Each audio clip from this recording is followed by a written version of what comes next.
This is Jocko Podcast number 473 with Echo Charles and me, Jocko Willink. Good evening, Echo. Good evening. The mission of the Rifle Squad is to locate, close with, and destroy the enemy by fire and maneuver, or repel the enemy's assault by fire and close combat. The Marine Corps Rifle Squad is the fundamental maneuver unit of the Marine Corps Infantry. It is organized to provide multiple fire units and mutually supporting combined arms effects on the battlefield. Time and again, the tide of a battle has been changed through a squad leader's decisive employment of their squad. Mission tactics is a fundamental enabler of maneuver warfare. Mission tactics is a method of command which relays commanders' intent to subordinate leaders and empowers them to take initiative on a dynamic battlefield in order to achieve that intent in a manner best fitting the realities facing the subordinate leader. Rifle squad leaders are the point at which mission tactics are actually employed in the operational environment. They must be able to effectively and efficiently use the tools and techniques available to them in order to generate the desired commander's intent. To that end, the Marine Corps has developed small unit tactics and techniques which have proven effective for small unit leaders in past wars and operations to serve as a template to guide squad leaders as they face new and challenging environments. A foundational aspect of Marine Corps leadership is the small unit leader's ability to understand the fundamentals of the profession of arms and confidently apply them in innovative ways. This ability is the core enabler of mission tactics and maneuver warfare. Marine Corps Doctrinal Publication 1, Warfighting, defines maneuver warfare as, quote, a warfighting philosophy that seeks to shatter the enemy's cohesion through a variety of rapid, focused, and unexpected actions which create a turbulent and rapidly deteriorating situation with which the enemy cannot cope. End quote. I think I could just read those, just kind of continually. That's from a little combination of some excerpts from Marine Corps publication 3TAC 10A.4 Marine Rifle Squad. It explains how the Marine Rifle Squad operates, how it functions, how it's led, and the Marine Corps does an outstanding job of creating leaders. And we have one of those leaders here tonight, Codey Gandy, Marine Corps fire team leader, squad leader, platoon sergeant, and now leadership instructor and director of experiential training at Echelon Front. He's learned a lot over the years, coming up through the ranks, and he's here with us tonight to share some of those experiences and lessons learned. Codey, thanks for joining us, man. Yes, sir. Pleasure to be here.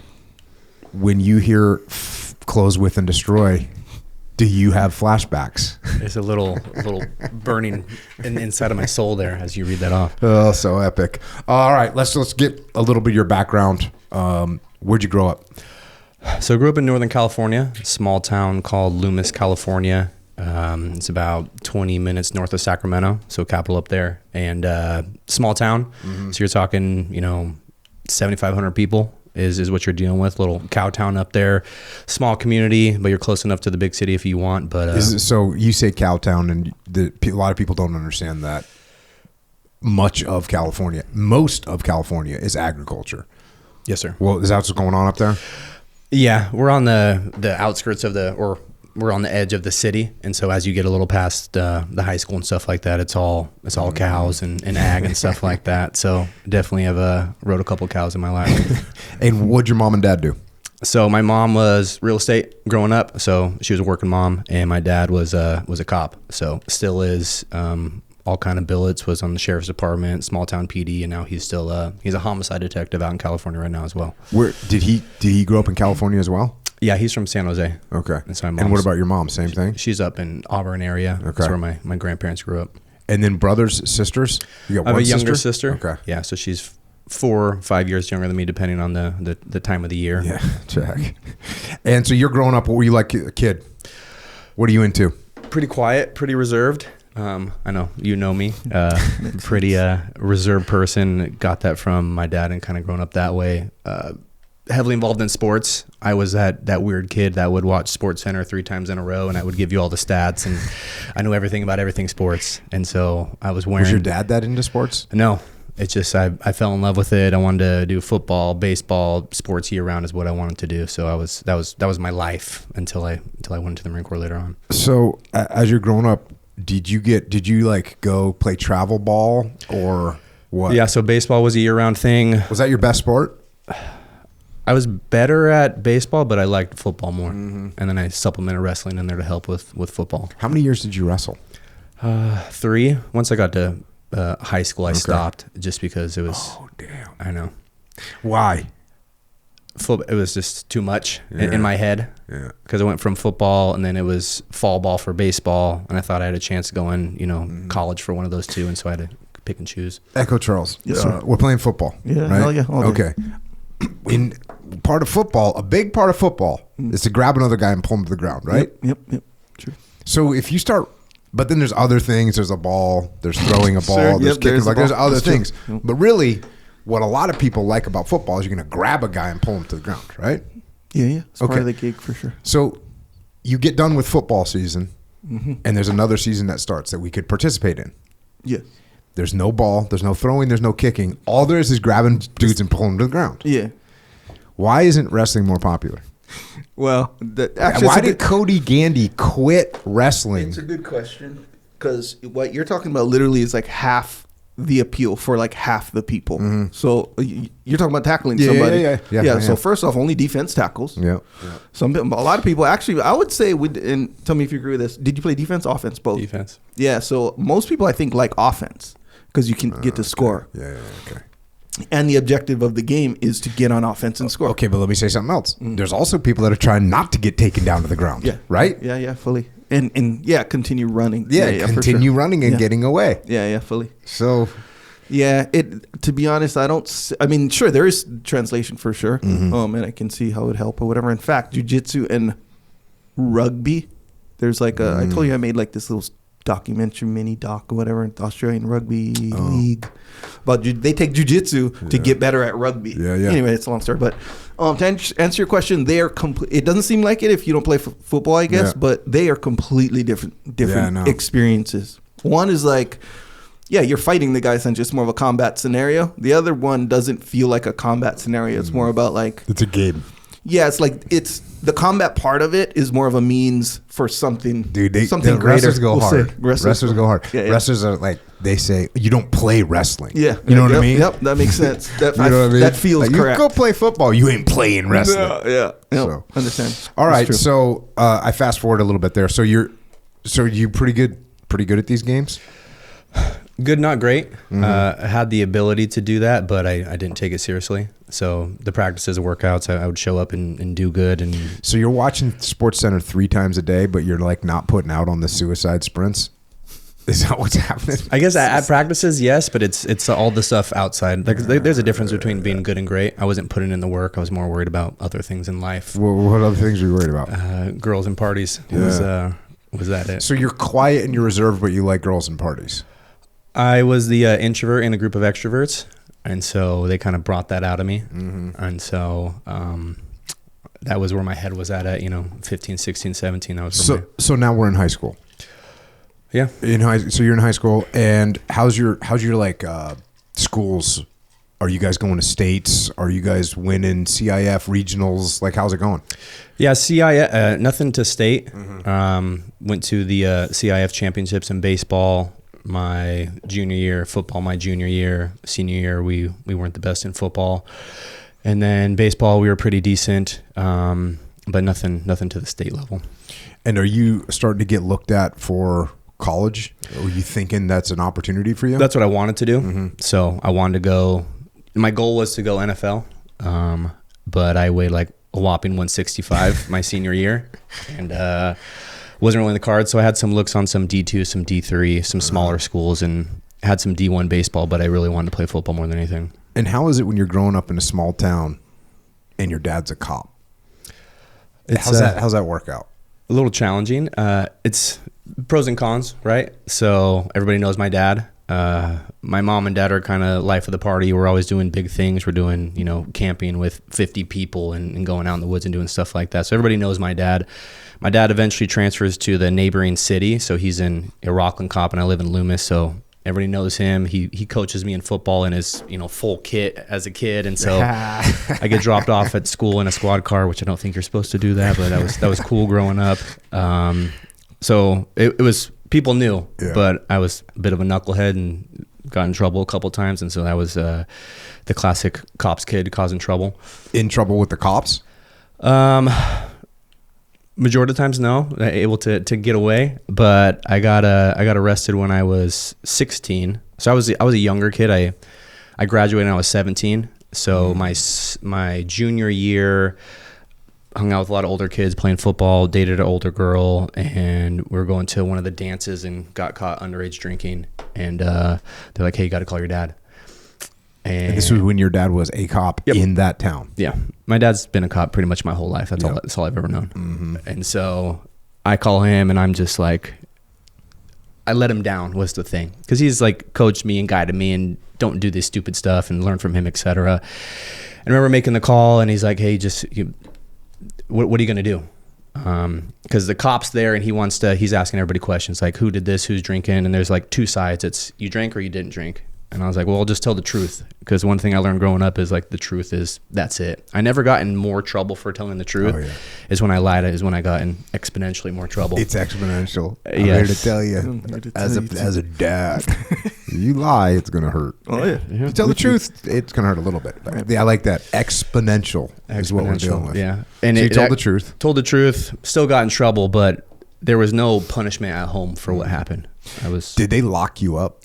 No, because I feel like if I was your dad and you got rolled up, I'd tell be like, "Hey, dude, freaking throw him in the clink for the night. Yeah, just let him see scared straight, dude." Is that wrong? It's harsh, but hey, man, do what especially you a small town like they probably had 4 cells or something in the jail. Yeah, you probably knew other cops too. Probably. Oh, yeah. That makes sense. I was always around Gandy cops. Kid in here. Yeah. Process you in. But you ultimately don't get in a ton of trouble because, well, first of all, it's not that big of a crime. No. Underage drinking. Yeah. What kind of music were you listening to? My first CD was Beastie Boys, Licensed to Ill. That was my first CD. So that's when my dad bought me. I don't remember what age it was. But your dad bought you that? Yeah. Interesting. Okay. So I was in middle school. Beastie Boys, System of a Down. My dad was really into rock. I was really anything that had a good beat or just got the blood flowing. Obviously, a lot of workouts for sports and stuff like that. But it was pretty much anything that had a good tune to it. And so, what were you thinking about going to the Marine Corps this young? No. What were you thinking absolutely not. What were you thinking about doing? I want to go into law enforcement. So growing up, I was born in 91. Watching my dad, it's a little bit cooler to be a cop back then than it is nowadays. My dad was, the hero in the house, and it just made sense. And hearing the stories, and people gravitate towards him and want to talk to him. It's what I wanted to do.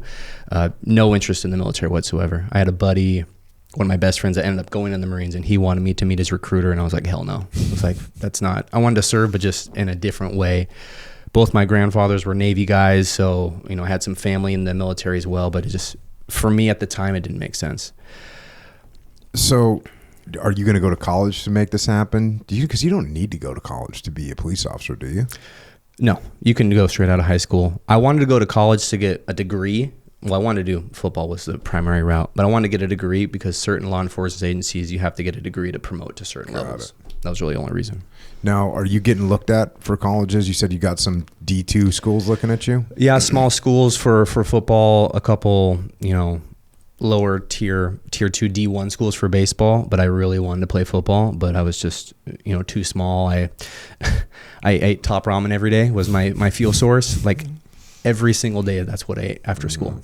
So I didn't prioritize the nutrition as I should. Thus the 165 in full gear is what I weighed.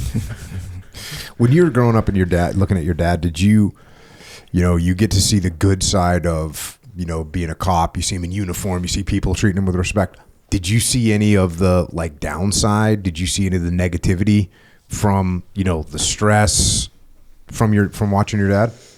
I think my dad did a very good job of shielding me from that. Obviously, when I'm really young, he wants to not let me know what's going on. But we had a couple instances where he had a undercover car at the house and our tires got slashed and stuff like that. And we didn't really run into any people that he arrested in the past, which was good. But, you know, sometimes we'd be out and he would see someone. He's like, we're going to go, which I kind of put 2 and 2 together. So I really didn't see any of that until in high school. My dad's partner got killed in the line of duty. So one of his partners, Matt Redding, was doing a DUI checkpoint or set up cones on a freeway super late at night, about 2 a.m. and a drunk driver hit him and killed him. And I just remember after the fact, that was the first time I saw my dad kind of process, you know, something negative from a law enforcement lens. How old were you when that happened? This was, I think I was freshman year, so 2005. So you were like a fully cognizant young I was man. aware, yeah. And I knew the guy, so he's been to the house a couple times, played basketball with him. He was a younger guy than my dad joined when he was like 31, 32 and for law enforcement. So I knew the guy, Matt. So it kind of hit home, and it hit my dad pretty hard. And would you say that made you hesitate towards law enforcement or made you more move towards it? I think it solidified it. Like then I knew in the moment, I was like, this is exactly what I want to do. Oh, that's so strange how young men are like that. You know, like we just see stuff like that and it makes us want to go do it. It's very strange. All right. So did you get any scholarships at college? Did it work out the way you wanted it to? No, I had some D2, D3, but I eventually wanted to carve my own path. I went the Jocko route, went to a small school in, Middle California, and I wanted to, play, get some reps, gain some weight, and then eventually wanted to try to walk on. I wasn't getting a lot of exposure. My senior football team wasn't very good. We had a losing record, and there's not a lot of eyes on teams that aren't very good. So I thought going Jocko, getting my weight up, getting some reps, getting more film, and then I'd walk on D1 was my route. But how'd that work out? That was short-lived, as I, after my freshman year of college ball, blew out my knee, and kind of the walls came crashing in after that point. What was the injury? MCL, PCL, meniscus. Yeesh. What, did it happen during a game? Nope, it was just non-contact. Just cut in a turn or something like that? Yes, sir. Ugh. God. All right. And now what does that do to you said things went a little bit sideways after that? Well, I'm in college. I'm away from home, which I'm away like 2 hours, but I'm on my own at, and I'm still 17 because I graduated when I was 17. And so I'm on my own for the first time. I get done with football and my dream is gone, right? And, at 17, 18, you don't really have a lot of perspective on life. And my mission's over on the NFL. My dream's crushed. And so I start making one bad decision, which is followed by another, and hanging around with the wrong people and doing the wrong thing. And it's just, I'm on a path of destruction at that point. What are you drinking and partying? And are you skipping classes the whole 9 yards? Yeah. I'm failing just 101 classes. Like you just have to show up to pass. And I'm like, I'm not going. I don't care is where I'm at. Did you think how long you were going to be able to do that for? No, very, very short-sighted, living day to day. And so who turned you on to the possibility of going in the military and possibly going in the Marine Corps? So it was a collection of events. So this was the summer of 2010, suffered the injury in the spring. During the summer, there's not much going on, doing a bunch of wrong things. I end up going to a party, and I at the house, this guy tries to pull a gun on somebody. Pulls a gun out. There's all this chaos, and we're in a not so good part of town. He's flashing around. He ends up putting it towards his head and pulls a trigger, but it's a misfire. And guys tackle him, take it away. And from that moment, I'm really just sitting there processing, like what am I doing? Is the question I'm asking myself. Like, where am I at? Like, why? So let me just real quick. You told that pretty quick. So you're at a party, and a dude has a gun, and he's like flashing his gun around, acting like a tough guy. People are mouthing off. We're in a not so good part of town. People are mouthing off. They pull it out to show that they're tough and stuff like that, waving it around. But then he decides he's going to kill himself. I don't know if that was the master plan or whatever, but that's how it ended up. And when you say misfire, like click, or misfire like partial discharge of the weapon? Click. Okay. And now people tackle him. People tackle him, take it away. Please show up. I'm long gone before then. But as I'm leaving and everybody's kind of running away as they see a gun and stuff like that, you're like reflecting on your life. Reflecting on the life choices and how did I end up here in this moment.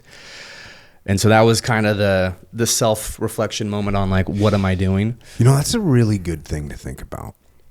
You know, every once in a while, you got to, if you're lucky when you're 18, 19, 20, 14, 17, 37, you can take a step back and look around and go, hold on a second, why am I here right now? Is this the right spot to be in? And I think that some people feel that you get to a point where doesn't matter anymore. You know, if you watch someone kind of self-destruct in their 40s, 50s, like for them to dig themselves out of the hole that they dug, it's going to be too much. And so they just keep going. But I've seen people recover from those situations where they step back and said, you know what, this is not working out well. I need to stop doing this. But it's an important thing to, you know, it's like we talk about detachment all the time at Echelon Front. Because when you're in the shit, when you're a kid, you're in it and you're doing it, you're like, that's just another night. You probably had other nights like that where there was a fight, there was a knife, there was a thing, people got arrested, DUI, like the whole 9 yards. This stuff's happening. And when you're in it, you don't recognize like, oh my gosh, I'm on the bad path right now. And what's crazy is your parents recognize it. Your parents are like, what the f- are you doing? You know? And any of your friends that kind of move forward in life, they're like, dude, what are you doing? Why are you still doing this kind of shit? So, yeah, that's a good little lesson learned. Assess where you're at sometimes. Take a little look around. Hopefully you don't need a traumatic event like a dude getting possibly killing himself. It's a bit much, but that's what it takes. So then now you're kind of open to suggestion of another path. I see the football path, at least in the moment. The card, like it's a path that's really long. And I'm trying to figure out what to do. I'm thinking of going into law enforcement, but my knee's all jacked up. And I call one of my buddies, the Marine that I went to high school with, that tried to bring me the recruiter, and I was like, hell no. Ended up calling him. I was just seeking advice from anybody. And he just got back from Iraq at the time. And I was like, hey man, like I really don't know what I'm doing. Like I'm in the pits right now. Like how's the Marine Corps? And he was just like, you could hear him like perk up on the call. He's like, oh, this is my moment. He was like Ace Ventura. Yeah. And he's like, like you ask him that question, he's getting ready to give you a 30-minute answer. Yeah. So this dude did that. Okay, cool. And it was good. He was honest and upfront. He's like, hey, it's tough. It's challenging. What really painted the picture on what I wanted to do, he was like, I look at where I'm at and what I'm doing and the rest of our friends, and it's different. He's like, I've made great strides in life. I'm going to get education when I get out. I have all this experience. And he's like, look at our friend group right now. What are they doing? And I was like, and I'm that person. He's like, what are you doing right now? And I'm like, they can't compare. We're on opposite sides of the spectrum. And like just in a conversation, it was like click. And so just that relationship, that, you know, influence that he had, we're peers, we're friends, we're the same age. It just, the path opened, and that's what I wanted to do. And literally like the next day on crutches, I went to the recruiting office. Did you need to get surgery or did you already get it? I was going to get surgery. So I moved up the surgery, got surgery, and they gave me kind of like, hey, you can't really do anything for about 6 months. And I was like, watch me, kind of thing. Went to the recruiter's office. They're like, hey, we can't touch you till it's healed. So I'm kind of on the back burner for a while. I'm not really looping in my parents to what I'm doing on the decision. My parents are kind of opposite. My dad's very stoic, very reserved. My mom's very emotional. And so I fear that my mom's going to have a very hard time with it. So I was like, I'll just wait close to my boot camp date and then I'll let her know, which I didn't really loop her in until about a month out. I was supposed to leave April 2011. I got a call October 2010, like on the 1st. He's like, hey man, can you leave in 2 weeks? And I was like, sure. If I was still enrolled in classes, I'll drop everything. I'll do everything. I ended up leaving in October 2010. How's boot camp? You go to San Diego, right? San Diego. How was it? So being a fall class, not too bad. Obviously, we don't do a lot of water stuff like you guys do. The physical activity I'm pretty used to in terms of, you know, being in sports my whole life.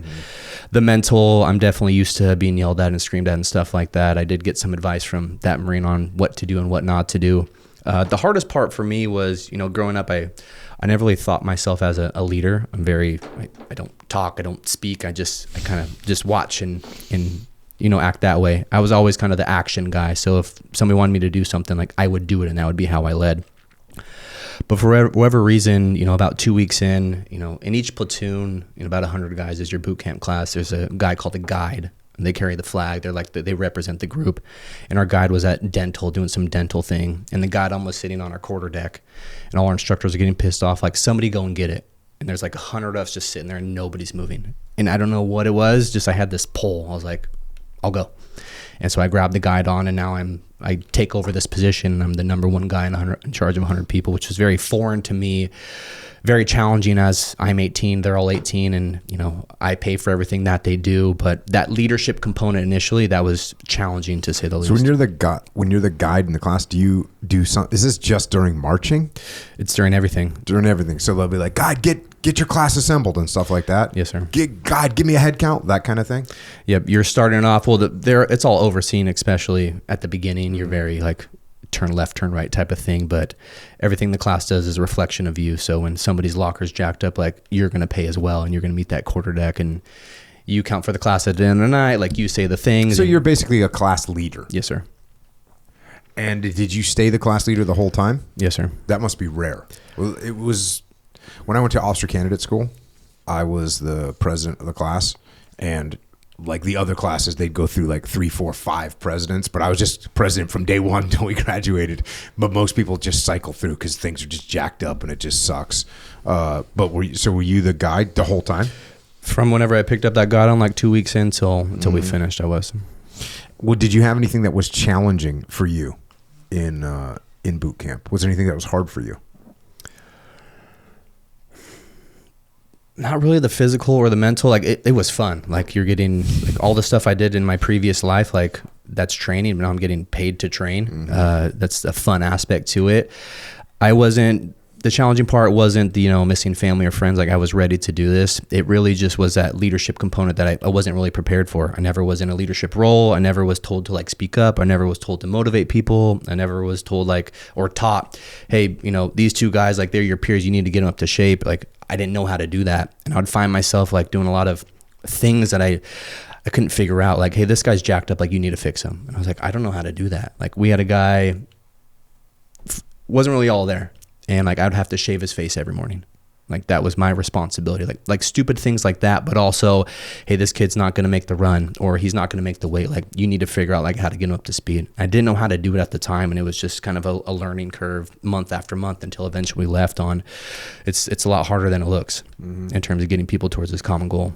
Did the kid learn to shave? Well, for about a month I had to do it for him, but and which was weird. He was older than all of us. He was like super old, like 28. Damn. I didn't know they let 28-year-olds in the Marine Corps. I don't know the cutoff. I'd have to check, but he was definitely 7 to 10 years older than all of us. Damn. What was it like?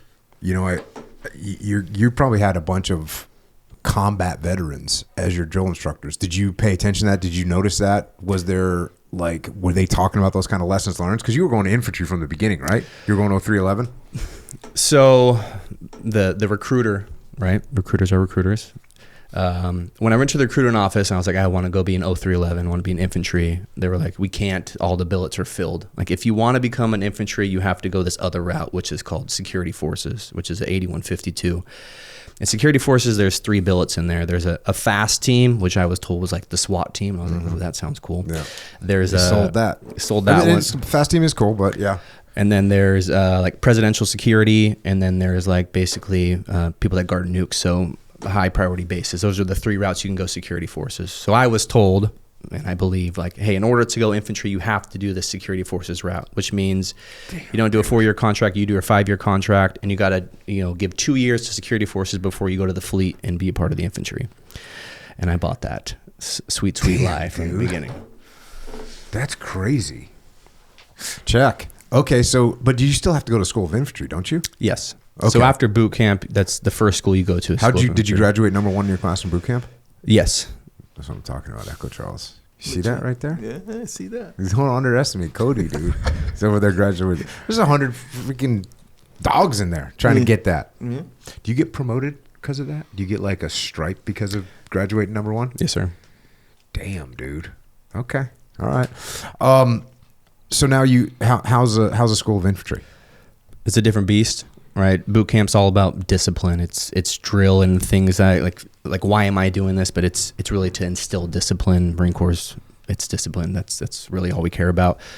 When you go to the School of Infantry, there's 2 paths. So if you're in 03, you go to the School of Infantry for the whole 3 months, or you go the MCT route, which is everybody other than infantry. You do the same month and a half, but the last month and a half is, it's not specialized to your thing. Yeah. And so the 03 route was, that was fun. You're at Pendleton, you're hiking the mountains up there, you're in the field all the time, you're getting dirty, you're doing the camo paint and stuff like that. Like, it was an absolute blast. The Pendleton Mountains, like, you think of climbing mountains, right? You don't think of Southern California, San Diego mountains, but I'll tell you what, dude, those mountains, they're like hills, but dude, they feel like mountains. Never-ending hills. What's the attrition rate at School of Infantry? Do you know? I don't know. Majority of the time, it's just people getting rolled back for injuries. So, it's, for us, it's you don't go to sick call unless like it's mandatory. A lot of people are trying to escape there and they don't want to do. It's a lot of hiking, and you're hiking with like 100-pound packs, like stuff you're never ever going to use, but it's like they just want to teach you how to carry this heavy load. And those hills, they get you, and it's week after week after week, and it sucks. And some people, it's a lot of attrition, but you just get rolled back and you start over again. The quickest way to get through boot camp, the quickest way to get through SOI is you just keep going. You just keep going. Jack. So you did a month and a half of that, and then you get turned over to the like specific fast company security forces training? School of Infantry is 3 months. So for the first okay. month and a half it's all generalized. So everybody does the same thing. The last month and a half, because I was in 11, that's a rifleman, you go that route. And then you have your 31s, which are machine gunners, mortarmen, and they learn those individual skills. So what was but you were 0311? Yes. Okay, so you did get the infantry MOS, but they slotted you for the different job of security forces? Yep, because that's where you start. And then after School of Infantry, I went to Virginia, and then I went to the security forces school. And then how's that? It's unique. So it's very specialized. As I was going in the fast company, like it's a SWAT team, as what I was told. It's a lot of specialized training. So we got to do a lot of cool stuff, but it was just another school. So it's another 3 months, but you're doing, advanced urban combat, which was really cool. Got to go to designated marksman school. That's our, mini sniper course that some of the platoons wanted to go do. But it was a lot of stuff. And I look back when I got to the infantry, like I'm really thankful to go to that way and that path, because I learned a lot more than the infantry was giving people. Mm-hmm. So it was a fun route. It was in Virginia. Never been to the East Coast. We're really close to Dam Neck. We trained on that. So I got to see a lot of cool dudes with beards riding golf carts around and stuff like that, which I put 2 and 2 together. But cool opportunity out there. And so just for people that don't know, the FAST company, it's Fleet Anti-Terrorism Security Teams. They were only formed in like the 80s, I want to say. Yeah, it was in response for like embassy attacks. So that was really why they built it. And so there's 3 fast companies out there, Alpha, Bravo, Charlie, and they're designated to certain parts of the world. So you're really the QRF, the Quick Reaction Force, to get sent out to those places.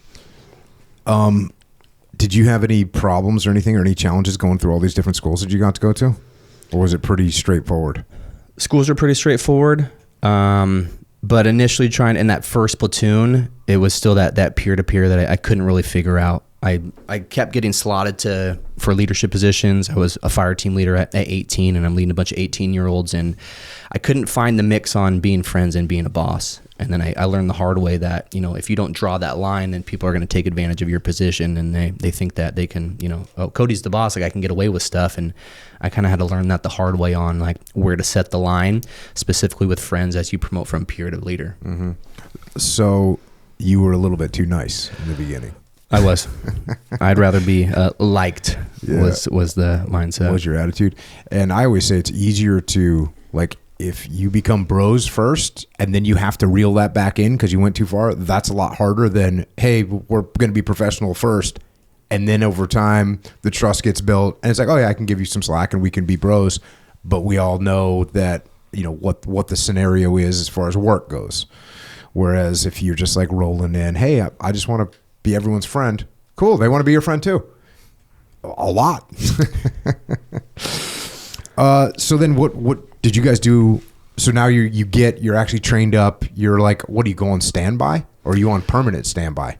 So we're out in Virginia. We're in Norfolk, is where it's called Camp Allen out there. They've moved it. I think they're at Portsmouth right now, but that's like my first official unit. Is I'm in 1st Fast Company, Alpha Company, 5th Platoon. So we're A5. So we're there. We're doing a typical workup, and the deployment schedule we're supposed to go on is we're going to go to Guantanamo Bay is where we're supposed to go. So we do this 6-month block of training. Then we go to Guantanamo Bay. That's the first place. That is, I think 3 to 4 months, and you're really just stationary security on the fence line. So you're still doing the fence line rotation where you're just up in a guard tower for, 12, 15 hours a day, and you're doing that month in, month out for 3 months. Dude, talk me through a day of sitting on a 15-hour watch, sitting on a guard tower looking at a jungle or something. You see a lot of crabs, a lot of iguanas. You're hoping and praying for some Cuban asylum seekers to come across the water and approach your post, which happened a couple of times. And that was like the action that we got was, hey, I got some people moving in the water, and we send our QRF. And it's funny in the moment watching, I remember being in a tower and you're watching the Cuban fence line, and you see their post towers as well. And this group climbs up, a cliff, and I just see them standing. There's like 3 of them. And I'm like, this is it. So we call the QRF, and our QRFs all are big dudes that come out of the Humvee, and it's like a dead 50-meter sprint to just spear these people into the ground because they're like, this is the moment that we've prepared for. That was really like these are people that are defecting? Yes. They're just, but they just they just get... And then eventually the defectors, they get taken back. We pass them up to headquarters, and then, what happens after that, we don't really know. We did a lot of security at the, the base in Cuba fence line to where they do some meeting and trade prisoners and stuff like that, which obviously I'm 18, 19. I don't know what's going on. Yeah. I see a lot of things, and I'm coming to like, ooh, what are they doing in there? Check. All right, what was after Gitmo? Gitmo, we come back, we train for a little bit more, and then we're going to go forward deploy to Rota, Spain. So Rota, Spain, big naval base out there, and that's where we're going to stay. And basically you're on standby in Spain for anything that's going to going on. You're on standby, but you have other, mini deployments where you're going to go train with forward allies. So we train with the Royal Spanish Marines. We go train with the... And you have one platoon? One platoon. Is that right? Yes, sir. How many guys are in it? 30, 35. 30. So like pretty much a kind of standard platoon you got. Standard platoon. It's just the fast mindset is you just have a different capability. So all of us are trained to do a bunch of different stuff. So you're operating at almost like a company. So it's 30 guys, but everybody can do a bunch of different stuff. So we go Royal Spanish Marines. We go train with the Israeli Defense Force, which was really cool and unique. Getting to go to Israel, go to Jerusalem. You get to see the Gaza Strip and stuff like that. And training with those people was unique because in Israel, everybody serves in the military. And being there, I was one of the snipers for our platoon, got to train with Israeli snipers, and they're all female, which that's just what they decide to do. A little more low profile, able to get into place and what like that. But you also saw a lot of U.S. citizens. They were U.S. citizens, but they were fighting for the IDF, which was interesting to say. So we train with those guys. We come back. We're in Rota. And then this is September 11th, 2012. On that day, that was the anniversary of 9/11, obviously. A bunch of embassies are attacked around the world. At the time, we think it's a joke. Like we're doing the whole like, hey, get ready, the get ready drills. Like we did 1,000 of those. And that night, they're like, hey, you guys are going to go down to potentially Libya in response to Ambassador Stevens getting killed. Oh, so the big Benghazi thing starts unfolding, and you guys are on the hook as that's actually legitimately your mission as a fast company. Is there's an embassy being attacked. That is textbook. We need to send the fast company guys down there to go and secure the embassy and provide, until we can get bigger forces there. That's literally what you're supposed to be doing. Yes, sir. And when you say so are you seeing like reports of it? I mean, we're all in our rooms and we get the message, but we're all checking online. We have internet and stuff like that. So we're checking on the computers and seeing just all the carnage going on. But all of us are a little, I'll just speak for myself, unsure on like what we're actually going to do. Because it's the whole like, is this a game? Is this a drill? And we really didn't know. We're going to go pack, we're going to go prep, we're going to get on the plane, but we've done that 1,000 times to where we actually get on the plane and then we get off. We're like, hey, good job, guys. And so nobody really knew what exactly we were doing until we actually got on the plane and we took off. We're like, oh, this is real. Like, this is where we're actually going to go. How long did that take? Because there's all kinds of, debrief points on this that those guys were on the ground and they didn't get any help for hours and hours and hours. And there's a lot of bureaucratic red tape that that held up reinforcements from showing up at a reasonable timeline. So, like, how long did it take for you guys to actually leave? It was a classic hurry up and wait. So obviously at the time I'm an E3, I'm a fire team leader. I'm in charge of 3 guys. So I have like 3 layers up in the chain of command trying to get information from. So we get all our gear prep, which is probably a couple hours. We head to the tarmac, we prep all that stuff. We have to palletize. We're bringing everything with us. That takes a couple more hours and eventually we leave. So I would say probably 10 to 12 hours is what it took to get down there. That shit's crazy. So, so you already seen the reports of the deaths. Yeah, we're seeing the videos, the classic, the picture that's always shown. It's, the burning embassy and the guys kind of running around. Yeah, you got Ambassador Stevens was killed. This an information officer named Sean Smith was killed. The guy named Ty Woods, who was a former SEAL who I went through BUDS with, he was in my BUDS class. He was killed, and then Glenn Doherty, another SEAL, was killed. And all that took place pretty rapidly. And they didn't get the support that they needed. Again, this has been kind of debriefed ad nauseum. It's interesting to hear your perspective being there, how quickly you could have gone and how long you had to wait to actually leave. What was it like when you got on the ground? You finally get on the ground down there. Well, flying over, and I think what took the longest is whoever was overseeing this whole thing didn't know who to send. So I know there was a MEU in the area. I know even talking to some guys on the Echelon Front team that they were potentially going to go down there as well. So there was like probably 5 different units that had the potential to go, and for whatever reason we got the call. So I think that's what delayed us initially. On the flight there was still just mass confusion. So we really didn't know what we're getting into, where we were going.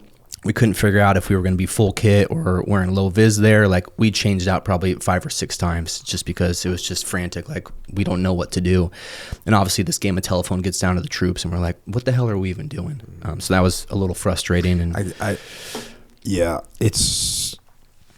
that's what happens when you have a foggy chain of command, and there's always a little tension between like the State Department and the military. And it's just very, very challenging. And if you don't have people that have experience to be like, oh, we got a problem, here's what we need to do. Just the little debate that you just brought up of, should we wear plain clothes or should we wear our combat uniforms? Dude, at the end of the day, it doesn't really matter. Yeah. Like, it doesn't really matter. Like, as if Codey Gandy rolls into freaking Libya and people are like, oh, is he a local? Like a freaking 6'1" white dude with blonde hair and blue eyes. There's no one's like, oh yeah, he must just be a local, just out on a daily walk, and he's in shape and he's wearing freaking 5'11" pants, Oakley sunglasses. Like it's just bullshit. And they're like, oh, we might want to go low vis. Who are you gonna fool? Who are you fooling? You're not fooling anybody. But bureaucrats will get caught up in this kind of thing. They'll get caught up in things that don't matter. Yeah. What matters is we have people on the ground that are being attacked, and we need to provide them reinforcements right now. We should have them overhead assets in minutes, like 20 minutes, to get overhead assets there. And we should have other ground troops there. Dude, this is not a big area of the world. This is like, where were you in Rhoda? That's not a far flight. This isn't a 12-hour flight. This should be happening so much more rapidly. But the bureaucratic people, and there's also a lot of risk aversion because, well, if the embassy's under attack, what if the attack increases and now we send more guys and now they're in trouble too? Maybe more guys get killed. I don't want to take that risk. It's like, no, wrong answer. This is America. We have an embassy in trouble. We go and we secure that embassy, period, end of story. By the way, we have the air assets above to keep the people on the ground relatively safe in most situations. So you finally where do you land? The airport in Tripoli or something like this?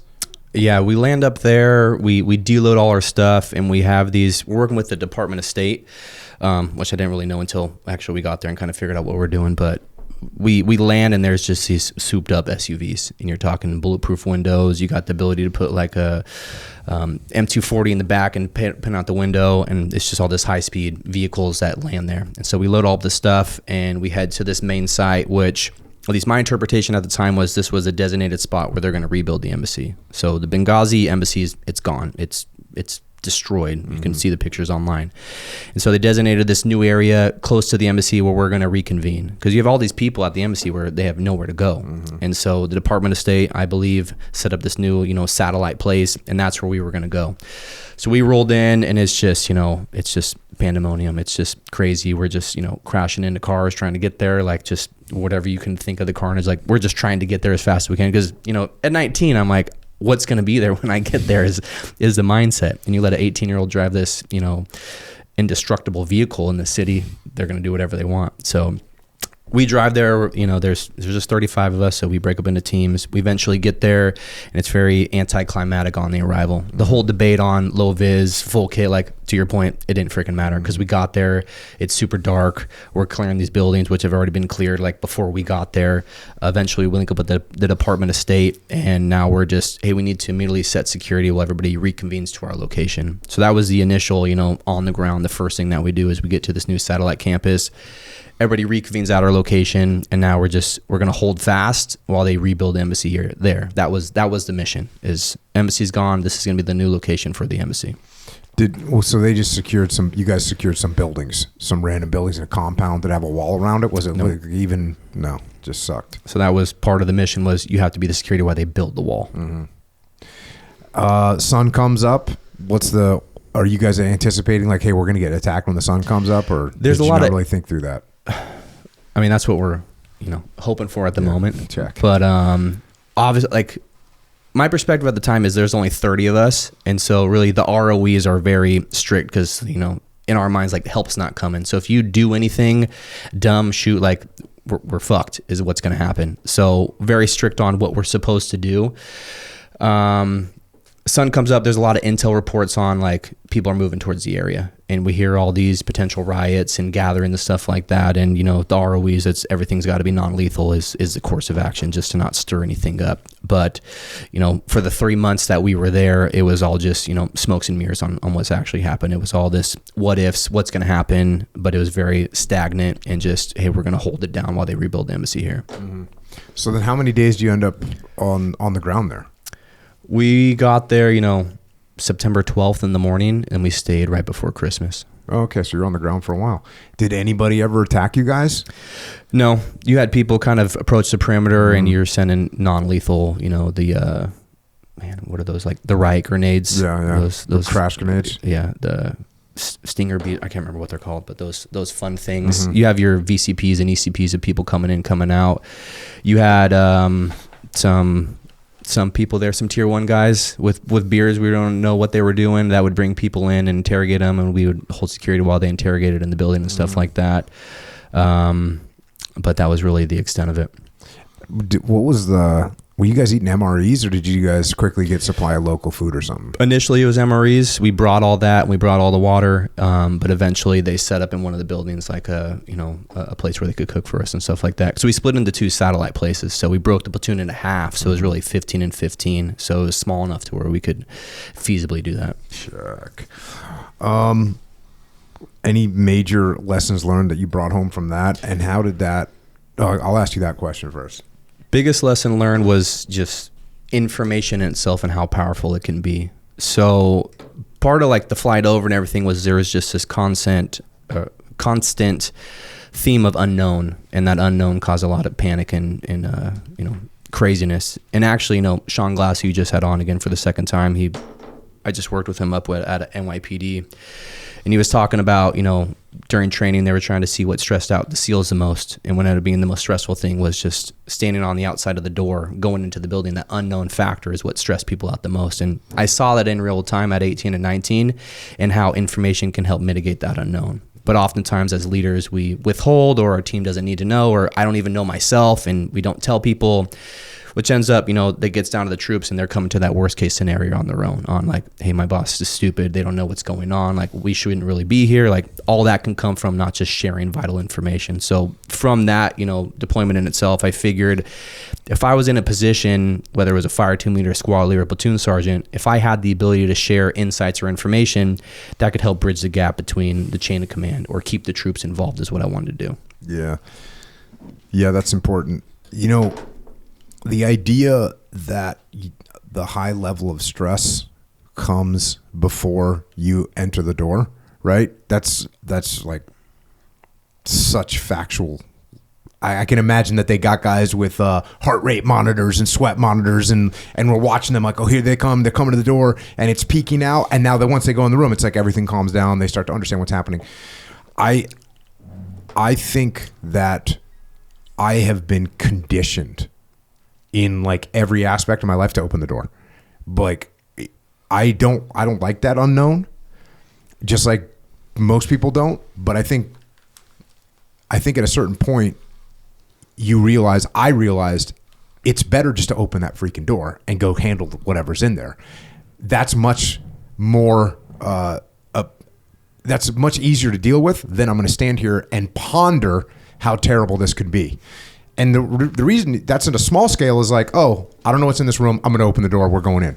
But on a bigger scale is like what you went through in Benghazi. Like, hey, we don't know what's happening on the ground. We've got forces that we could send. And instead of going, just send people there, just kick open the door. In this case, it's, send another force.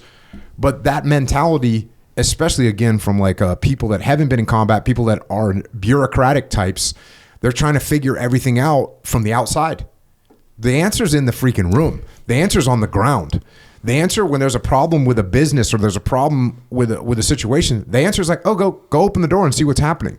And when you don't open the door and see what's happening, you're going to sit outside and not understand it completely.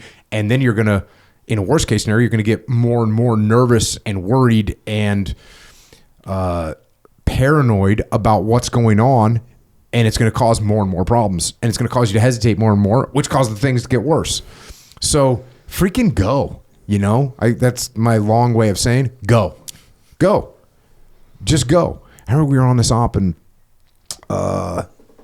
we had like a sniper element, or not a sniper element. Yeah, we had a little sniper element. We were hitting a village with like, I don't know, 4 or 5 little. It's like a little market, right? But it was in a more rural area north of Ramadi, and we had an Overwatch team in watching this, and then I forget exactly what happened, but we were all the assault force. We were at not even a combat outpost. It was just like a little forward, like little staging platoon plus army guys that had a little hooch basically set up. They had like one building, and so we're staged there with them, and we're waiting for our snipers to give us some intel and tell us what's going on. And all of a sudden, like shooting starts, and I'm like, mount up, we're going. And that's it. Like, just like that. There was no, I'm sure we got some radio calls on the way in there, but it wasn't like, wait a second, what is happening? We need to know what's going on. Like, no, we'll find out on the way. And if we don't find out on the way, we'll find out when we show up there. I know that my snipers aren't going to shoot dudes in Humvees. They're not going to shoot the dudes in Humvees that have Punisher skulls on their chest. That's not going to happen. So we're going to roll and then we'll find out what's going on. But that's years of conditioning of like, oh, there's something bad going on. Let me go figure it out. Let's go in there, because it's only going to get worse, and I will understand more and see more when I get on the ground and when I see what's happening. So that's a really good point. And then what you said is we are all responsible for conveying up information up, down, and across the chain of command. And the more you can tell your troops what's going on, the better they're going to understand, because things can be happening with the troops where they don't know why this is happening. And like, if this situation that you were in, if you expand that over time, where luckily for you it was done in 12 hours. You guys didn't have the time that it takes to truly formulate the crazy rumors that can happen, and that's what happens. So when we keep the troops isolated from what's going on behind, quote unquote, behind the scenes, it shouldn't be behind the scenes, it just is. Well, then they're going to be like, oh, okay, hold on. Why are we making this decision? And this did happen in Ramadi for us, where we had some guys that were like in the planning space, like whether it was the point man, whether it was the lead sniper, whether it was the breacher, they're kind of like understanding what's happening. Or the assistant platoon commanders or the platoon commanders, they're going to the brigade meeting. They're going to the battalion meeting with me. I'm at the brigade meeting once or twice a week. I know everything that's going on. But does one of my new guy 60 gunners know exactly? No, dude. You know what he's getting told? Hey, get jocked up, you're going again. Hey, get jocked up, you're going again. Hey, get jocked up, you're going again. Eventually, some of them are like, wait a second, where are we going and why are we going there? So to your point, to say like, hey, here's what's happening at a strategic level, an operational level, and here's the tactical level that we're about to go execute on. That is how you prevent people from getting spun off into the rumor mill, the craziness, which is absolutely terrible, because the rumors that they make up are not going to be good. They are not going to be good. They're going to be, it's going to be that, who knows? What they don't want to send us. They don't want to send us from Rhoda because, then you make up your craziest explanation. Because they think everyone that's going to go there is going to die. It's like, and then what happens when 2 hours later, like, all right, you're going, we're all going to die. So good stuff. And you spent like 3 months there on the ground. Yeah, just over. September, October, November. Yeah, December. You get done with that. How's it coming home from that? It's good. We got ripped out by another unit, so another unit stayed there. The embassy wasn't complete. They got a lot of the walls up and stuff like that, which was good. So we got ripped out by, I think somebody came from the MU, or was another security forces element that came and relieved us. But we went back, and then from there, that was really the end of the security forces tour for me. So that was about the 2-year mark that I finished, and then from there, you're going to get to go to the fleet. It's what I signed up to do. So it only took me 2 years to get there. And where'd you end up getting stationed? So there was 3 places that we were going to go. So Marine Corps gets what the Marine Corps wants. It's just how it works. We were either going to go to Lejeune or 29 Palms or to Hawaii. Those are the 3 places. When you say we, who are you talking about? Who's the platoon in itself? Because everybody's going out there to some unit. So all 35 of us are going to go out. So they like disband the whole thing? Yep. Damn. Okay. Sure. And they break up majority of the platoon into Lejeune and 29 Palms, and they send all the NCOs to Hawaii. So I got promoted to E4 while in Libya, and there was I think 4 or 5 of us of the platoon that were NCOs. So us stuck together. We all went to Hawaii together. Hell yeah. We approve of that, Echo Charles. So are you a squad leader now that you got promoted? I finished, right before I left Virginia, the platoon is disbanding, so I get promoted to the squad leader billet before I leave, so I'm holding that billet for a couple months, which that just elevates me from in charge of 4 to in charge of 12. Now I'm in charge of 3 teams, so trying to figure that out. And then when I arrive on the island of Hawaii, I'm part of 2-3 now, I immediately get thrown into a squad leader position. That's awesome. So that was fun. Hawaii was. Now, are they looking at you like, oh, dude, you came from fast company, you don't know what it's like down here on the front lines with the grunts, or is it like, oh, this guy came from fast company, he's got some experience? Like, what's their attitude?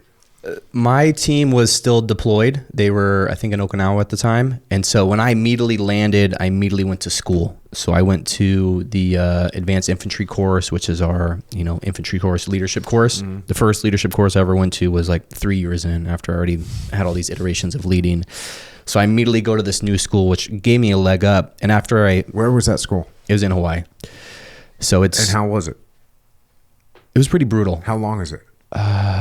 It's like 2 or 3 months, and it's all field work. So you get to operate as a platoon sergeant, you get to operate as a platoon commander. You're writing, mission orders, you're doing offense, defense, you're doing urban, and you're in charge. You're the platoon commander running that whole thing, which was really cool. It gave me a lot of perspective on what officers deal with that whole, because I sit there, I'm like, oh, Jocko's writing an order, that should be pretty easy. But when you got to write an order on a weekend and it freaking sucks, and you got to handwrite it, you don't get to type it, you have to handwrite 2 copies.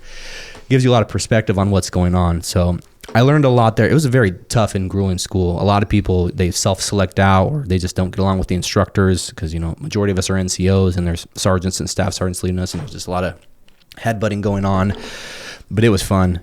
Most physical school I've been to. The only just humping? Yeah, they got some hills out in on Oahu. There's this route we take called the Devil's Backbone, which is probably the hardest physical thing I've ever done. And we're hiking, 100-pound packs. It's 12 miles uphill both ways somehow. They're gassing us while we're out there. It just sucks. It was the only time I've ever, not stayed with the instructor from a PT standpoint. It was intense, but it was fun. I loved it. I loved being able to be in those roles. And I think when I was in the school, I was in charge of 2 different iterations. I was in charge of a defense, which I failed that iteration. because you learn how you have to lean on other people, because I may be the platoon sergeant, platoon commander, but I have to appoint a nav man and a guy that's built a terrain model and all these different pieces. And you can do great, but the team could fail, and guess what, you're still going to fail. So I failed the defense. I put us on a elevated piece of terrain, but basically in rock, and so the guys could not dig in, and we got attacked, and we did not do well. And so once you got out, did you select the terrain while you were out there, or did you select the terrain prior to getting out to the location? It's basically en route. So en route, but once you got there, you're like, all right, there's rocks here, we should move. It was probably once I got like 2 feet down, then we started to hit that bedrock, and then it was like, it's too late. Oh, it's too late. Dark's coming, like we're already here, like figure it out. And then do you get attacked? Yeah. And what are they using, Miles gear or paintball? No, at that point we're still using blanks. Blanks, but with no laser indicators or anything? Nope. But so it's just the instructors are kind of judging. Yeah. And you get eval'd, you get peer eval'd on what's going on. And so I failed that iteration, which was humbling for me because I never really failed anything in the Marine Corps. Mm-hmm. I was always elevated even from boot camp to number 1. And every place I went, I was like the first person promoted or in charge. And so it was very humbling for me because I thought I did great. And then I failed. And if you fail twice on anything, whether it's when you're in charge of platoon or, assembling any piece of gear or calling for bombs and stuff, like if you fail twice on anything, you get dropped from the course. And so I failed that. How early was that in the course? That was probably about halfway through. And so I knew I was going to get another chance, but I didn't know what I was going to get. And luckily I got, urban. So I got to plan an attack on a city, which coming from Fast Company, that gave me a leg up. Because in the traditional infantry, you don't get that training. I went through, we call it AUC, CQB, Advanced Urban Combat, down in Norfolk. And that was 3 months where I learned how to clear buildings, and there's some high-speed stuff out there. When we went to Israel, which was probably the greatest mountain town I've ever been to, was a gigantic city. So I had a lot of experience in urban combat from a training standpoint. So I had a leg up there, and I crushed that second iteration being in charge just because I had that experience in place. How long is that whole school? It's probably like 2.5, 3 months. And now you feel pretty good getting out of that thing. I mean, that sounds like awesome training.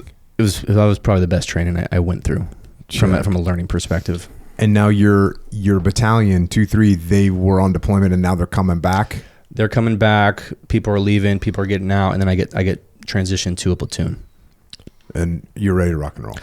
I'm ready. I've been waiting because not only do I go to AUC, but I go through our water survival course, which is, I think, the more challenging course from a attrition rate in the Marine Corps. It's called McQuiss, Marine Corps Instructor of Water Survival. I think 100 people tried out. We had like 30. We graduated with 8. Damn. It's just 3 months of swimming, which I'm not really a good swimmer. I just too dumb to quit. This is what ended up happening. Plus, I'm in Hawaii, so the water's not that cold. So I went through all this schooling, which was great, which gave me a leg up. And after I got to platoon, it really kind of got welcomed with open arms, just because I had this experience. The fast guys that came in before had a good reputation. Some of the other security forces that were at like the nuke bases, they didn't have that good reputation, and they didn't get the training that we got to. So we were kind of seen as like these assets that we could utilize. So that was nice for me. And then are you starting a workup basically when they show up? Boom. Yep. So they show up, and then you're going on that 9-month workup before you deploy again. And how's the workup? Workup's good. So in Hawaii, you go to the Big Island to train. We call it, I think it's Island Viper. It actually gets pretty cold out there. You're working on lava rock, which is its own freaking beast to try to deal with and move on that terrain.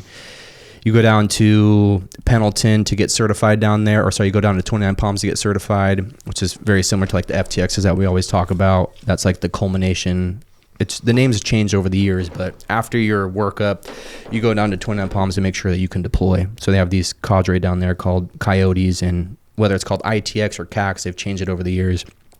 For about a month and a half, you're getting certified by the Marine Corps to make sure you can deploy. And that was really like the first test as a unit on like, hey, are you guys good to go? Which we're being told we're going to Okinawa, which the guys aren't really thrilled about that. You have a bunch of guys that signed up for 4-year contracts. And in a 4-year contract, as an 03, you only get one deployment. You get 2 if you're lucky. So these guys is 1 deployment. They're going to Okinawa. So that was tough to deal with just because it's not the mission that they wanted. So keeping them on task or trying to motivate them when they're going to do something they don't want to do, or they see all these other teams that are still over in Afghanistan and stuff like that. It was tricky to navigate, but that final iteration was pretty cool to see the team come together and work as a cohesive unit. And you're doing platoon and company and battalion size, operations, which was really cool. And eventually we get certified before we head over to Okinawa. Any major challenges during that? I think in that space, one of the constant themes throughout the Marine Corps has been, people wanting to take their lives. In boot camp, we had a guy try to commit suicide. In SOI, we probably had several guys try to commit suicide. And there's this really negative mindset in the military towards that guys that try to commit suicide. It's a coward's way out, or why didn't they ask for help? And I remember being young, and when people don't succeed at taking their life, they get put on suicide watch. I'm sure you know what suicide watch is. You get Echo tries to commit suicide, and so at night there's gonna be 4 people that watch you. And I don't get to sleep now. I just have to watch you, which frustrates me a little bit. So they have this negative mindset towards this. And so this continues to happen throughout my time in the Marine Corps. Is guys just consistently try to commit suicide for whatever rhyme or reason. And one of the lessons I learned out at 2-3 was, the power of relationships in itself. I had this Marine that was in our company that was, doing the wrong thing. He popped on a drug test, and I basically was one of the guys that got tasked with, getting him back to the speed. As you pop on a drug test, you're getting kicked out of the military. But I spent a lot of time with him. He got put on restriction, which means you can't leave base, you can't change out of uniform. It's like your life sucks. And I spent a lot of time with this Marine, but I don't really, for lack of a better phrase, don't really care about what's going on. Like, it's taken away from my team. Like, why would I prioritize this person when he wants to get out? He doesn't want to be with us. And, fast forward a little bit, this guy tries to commit suicide. And this one I was relatively a part of, to where we're looking for him. We can't find him. He's in the barracks. We break down the door, and he, tried to hang himself. And the team got there just in the sake of time to cut him down and resuscitate him on scene. And I remember after the fact, obviously there's an investigation on what's going on from the head shed, and a lot of questions are getting asked on, who was with this person at this time, or who spent time with this person here. And a lot of fingers indirectly pointed toward me and the time I spent with him. And I started to think on the role that I played in the situation on, I potentially could have helped this person not make this decision by simply being there for him. And I really undervalued relationships, specifically in the Marine Corps, because I couldn't wrap my mind around, I'm going to be with Jocko for 2 years. Like, why should I spend time with him when he's going to get out? He's going to move on. Like, there's somebody else out there. Or there's more people that are higher priority. And so that really was a harsh reality for me on, like, you have to take time to know the team. You have to get to know them, not just on a professional level, but a personal level. Like things matter, and what's happening at home and why he made that decision. I potentially could have uncovered that, saved him from making that decision. Because that mental health piece, as you know, in the veteran community, it's a real thing.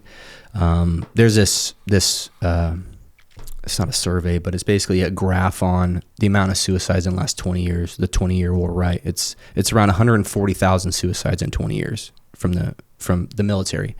In that same 20 years, it's roughly like 6,600 that were killed in action. Like 6,600 versus 140,000. Like, that's the difference between killed in action and suicides. And, after that fact, I really told myself that, in life in general, whether it was in the military, when I got a family, or I joined a team, like, relationships was going to be the thing I focus on most in life. Because you never know when somebody's going to need your help. And if you don't have that relationship, they're not going to ask.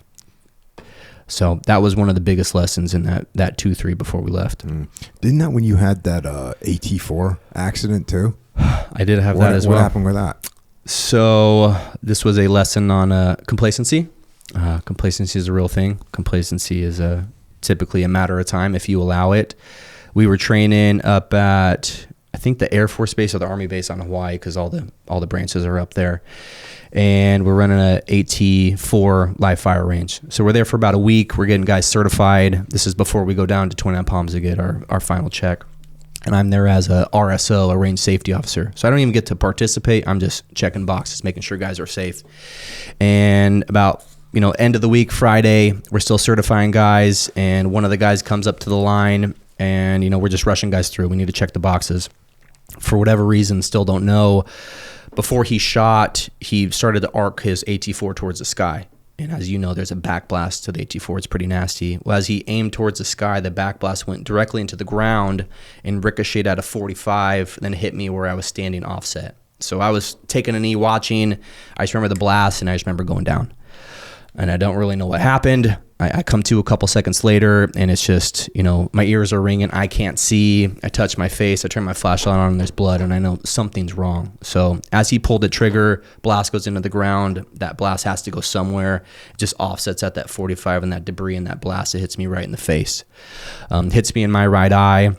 I walk up to our lieutenant who's, overseeing the range, and I was like, sir, I don't know what happened, but like something's wrong. And I just remember him shining the flashlight at my face, and seeing his face told me everything that I needed to know. Good. I was like, it's a oh shit moment. But to see everything play out after the fact, like we train for that. Like, in the SEAL teams, like you train for things like that. Like I can't tell you how many times we ran a 9-line or a casualty. Like it was seamless. And in the moment, ironically, the only thing I was worried about was like my kit and where it was going to go. Like I had all my stuff, and one of the guys that helps me at Echelon Front on the FTX, his name's Joe. I was like, hey man, like here's my gear. Like please take care. Don't lose it. Like that's all I was worried about. He's like, dude, like don't worry about this. Just go.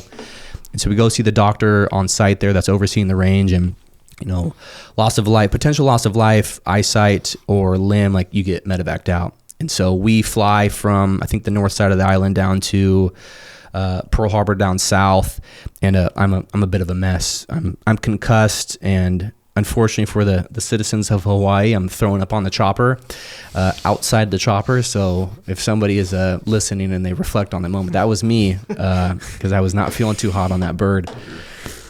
Eventually we get to the doctor, and checks me out, and half step left, half step right. I still can't see that well in my right eye. I'm missing some part of my eyelid there, but grace of God, I just came away a little winged. Then you guys go on deployment. Then we go to Okinawa. And what are you doing when you get to Okinawa? Like, what's the mission of the team? You're continuing to build a relationship out there. Obviously, we're stationed out there. There's 2 bases. There's Camp Hansen and Camp Schwab. Those are the 2 sites there. There's a unit that's permanently stationed out there as well. So you're there. You're doing a lot of iterations with the local forces there. You get to go do some of the island stuff. So we went and trained with the Republic of Korea Marines, which was fun and fascinating to see how they train and lead and stuff like that. But what differences did you say? Because the Korean military the South Korean military has a freaking outstanding reputation, from the Korean War, from the Vietnam War, and not just an outstanding reputation. Let me quantify that a little bit more. Like they're beasts. Like they're brutal. They get after it in a big way. Even throughout history, like we joke about the kinder, gentler military that we have, now. But America has always been somewhat kinder, gentler than a lot of other militaries. So, how was the Koreans? They're pretty strict. They're pretty crazy. They're small, but they're mighty. We had some of our teams do some snow packages with them, which is terrible. Like I hate the cold, and the Koreans would get out there like in the middle of the morning, just no shirts on, getting PT in the snow, and like hell yeah, watching them train and watching them fight, and then kind of introducing to their cultures, and we're switching food and stuff like that. It was a really good experience because I was a squad leader at the time, so I got paired up with one of their squad leaders. So we're sharing insights, we're teaching them. You speak English? Enough. Yep. Enough to get along. Like we know what each other are trying to do, and so a lot of we're like clearing houses together with them, awesome. Which there's that language barrier and stuff like that, but it's fun, and I get to learn just a different way to lead. Like there's some compassion there, like they really care for other people. It's a different military, but it's all just leadership that I'm trying to take in. Mm-hmm. And throughout my time in life, I've really been aware of how other people lead, because you can't be naive and just be watching what other people do. Like I'm always fascinated how other people treat each other, and I learned a lot on what not to do, and I learned a lot of what to do. What did you learn what not to do on that one?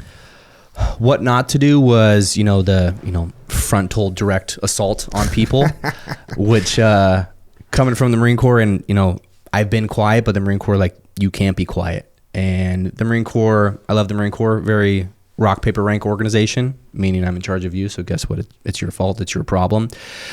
The problem with being direct is initially I was fascinated because it worked, right? Because I can use threats and I can use consequences, and ultimately, like, it gets things done. Like, if hey Jocko, you're going to do this or else, like, guess what? Typically you're going to do it, but at what cost? So it's this, tactical victory, strategic loser, as we all talk about. So I learned eventually, from that, watching other people, and then towards the end of my career, that I was rubbing people the wrong way. I thought I was doing great. I was getting things done, but I found like people didn't want to work with me or work for me because of how I handled things. And so this direct, frontal assault was something that I could not utilize. There's a time and place for it, but it's, 1%, 2%, 3% of the time. Majority of the time, it's that indirect approach, as we talk about. So that was humbling for me, because at the time I thought I was doing everything right, because that's what I saw a lot of people do, was it's direct. Like, and I would just see people get yelled at, and they're like, oh, like, that's how you get things done. But then that person rarely is leaving there like, thank you so much for that wisdom that you imparted on me. So that was a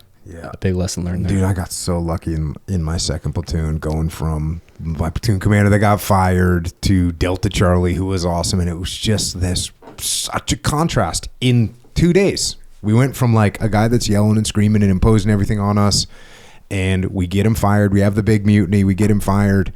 And then Delta Charlie comes in and takes over, and it's just like, dude, just as awesome and humble as you could ever hope for.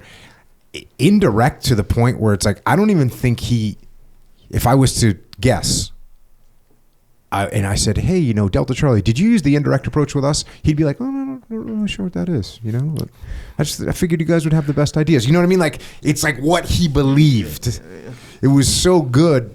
And man, I got so lucky in having that, because it's very hard to learn stuff. And a lot of times what happens is you learn, you get a lot of your DNA from your first platoon and your first leadership. So if you got a guy that's yelling and screaming to you, and like you said, guess what? It worked. We all did it. We all, and by the way, there's also, I had another guy that was a master chief that was a browbeater, meaning you come up with your little idea, Echo Charles, but the belittling that you would get before you really even presented the idea was so bad. You're just like, I'd rather not do this. Mm-hmm. You know what I mean? Think, I'm a grown man. I'm like 22-year-old grown man. And, I'd see him talking. I'd be like, dude, I don't want none of that. I'm not down for this. Like, whatever he's the master browbeater. And then as I became friends with that guy, of course, form a relationship with him, I figured that out. But then you get older, you're like, dude, you'd see someone step into his line of wrath, you just be like, dude, there's nothing I can do for you. Like, Echo, you're my friend. I ain't got nothing for you. It's game over for you, dude. I'm sorry. So, and learning again, like you said, then seeing how people, they might submit to him in the moment because there's no choice. It's a freaking SEAL Master Chief. Like, what are you gonna, like? You're screwed. You're an E4. Like, you literally have you have 0% chance of survival. Like, it's not happening. And so they submit. But the problem is those people just remember that, and they're not giving their best work, and they end up leaving. They go to different teams, and it's just terrible. So yeah, those are such important lessons to learn. And if you don't learn them, they'll come back and bite you. And I try and imagine like young Codey. In my opinion, if I was to guess, you'd be like, hey, this is what we're doing today, blah, blah, blah, blah. Like, totally professional, totally squared away, but with a little lack of connection, and a little lack of feedback, and a little lack of like giving ownership away, because you're squared away, you know what to do, here's the plan, let's go execute it. You're just a matter-of-fact kind of guy. And I imagine when you were 21, 23, the matter of fact was a little bit more matter and a little bit more fact. So was there some incidents that you remember? Was there an individual that you worked for that was like a yeller or a screamer or something like that? How did you, what made you see the light? So for me, it was, we would do peer evals on, where people stood in the platoon, and I started to get some anonymous, not so anonymous feedback on, how I was leading. And I started to really reflect and look back, when I was subordinate, on like how I viewed my leadership. And, there's definitely people in my life that I didn't want to be like. Mm-hmm. And as I got older and, I started to get a squad leader, and eventually I got thrown into a platoon sergeant role, I didn't want to be somebody that people didn't want to be like. I wanted to be someone that, like, I want to be like him.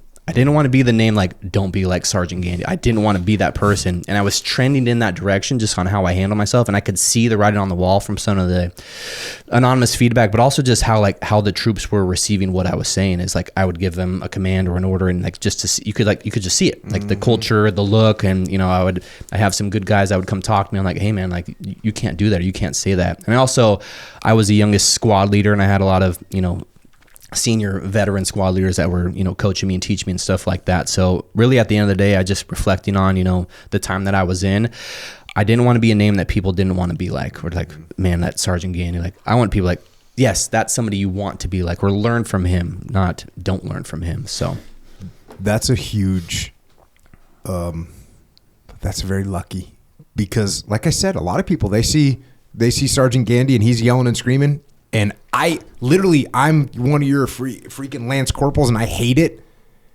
but I emulate it. You know what I mean? It's like the chain of abuse, right? I beat up my kid, so then my kid hates it, but what does he do? Beats up his kid. And instead of breaking the chain and being like, oh, I remember how terrible it was to be treated like that. And I think that's where I got very lucky, because I had that 2 days. I went from one extreme to the other extreme in 2 days. And I was only, how old was I? This was like 1993. So I was like 22. So otherwise, if it would have been a gradual, like, oh, we work for this guy, he's a jerk for a year, and then, you know, you come home, you go on post-deployment leave, then you get another guy, and that guy that comes in, he's going to take a little while to establish, but it's all compressed. So it's like, terrible leader, freaking best leader in 2 days. And I think that helped me so much, because it made me go, oh, wow, it's so obvious. It wasn't like, oh, that guy was a dick, but this guy's cool over a long period of time. I was like, oh, no, this guy's freaking terrible and this guy's awesome.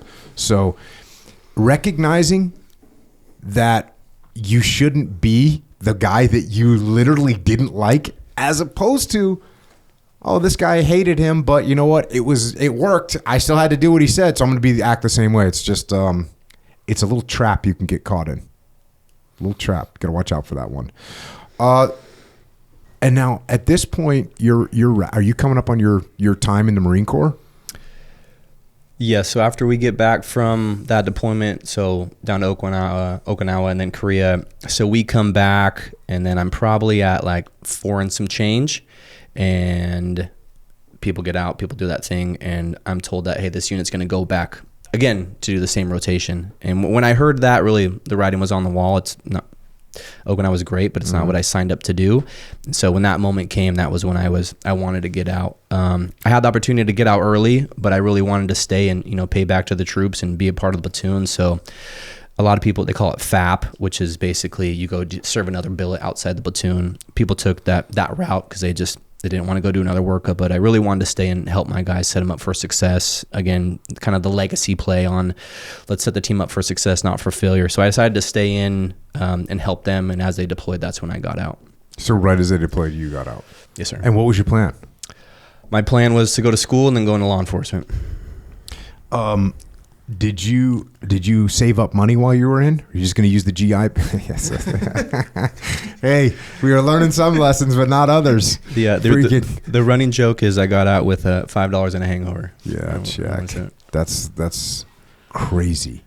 It's crazy. What's crazy is you make decent money in the military and you have really low expenses. But I'll tell you what, you find some expenses. You find some expenses at $2,300 on a Friday night is where you find your expenses. I was even living off base. I had barracks, but I chose to live off base and pay because why not? Yeah, because you're the richest guy in the world. And the other thing is you get used to that. That paycheck's coming, dude. Paycheck's going in 2 weeks. Doesn't matter you're on leave. Doesn't matter you're working, not working. Doesn't matter. You're getting a paycheck. So you get used to that thing. So you had a brilliant financial plan when you got out. You had next to no money, but you're going to get the GI Bill. You were counting on that. I wouldn't have gone to school if I didn't get the GI Bill. And part of, as I mentioned earlier, law enforcement, certain ranks. So as you get up and you get some on your collar, you need a degree to get that done. So I was like, I had a buddy that I served with. He was the only guy I stayed with the whole 5 years. He was from Texas. I'm from California. So I was like, let's go to school in Arizona together. So moved to Arizona. I was like, what's the quickest degree that I can get? So I got a communications degree in about 2 years. I did it all online. I did one one class a semester, which was like that 5-hour Wednesday night class to check the box on the GI Bill. My running mate lasted like 3 months as he tried to take like advanced Mandarin and was like, hey, this sucks. I can't do it. He ended up going contracting. So I was stuck there by myself. Met my wife out in Arizona and then graduated in 2017. But were you still in school when you started coming around EF? No. So you did graduate. I graduated in the spring of 2017. We had our first son. Me and my wife, Paige, had our first son, Bear. My wife was pregnant again as we had back-to-backs.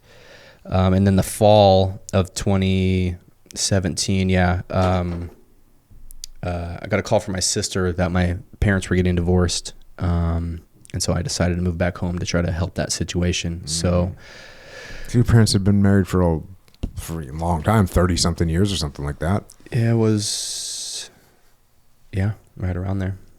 And they're getting divorced. So now you head back home. Yeah. So bring your wife with you? Yeah. So my sister calls me in the fall, like at 2 a.m. and she's like, hey, we caught dad cheating on mom. You need to move back home. And so I have this decision to make. I kind of have my life figured out, and this is a moment where things are going to change. And so we uproot. I take my wife. I was like, hey, we're going to move back in with my mom and my sister.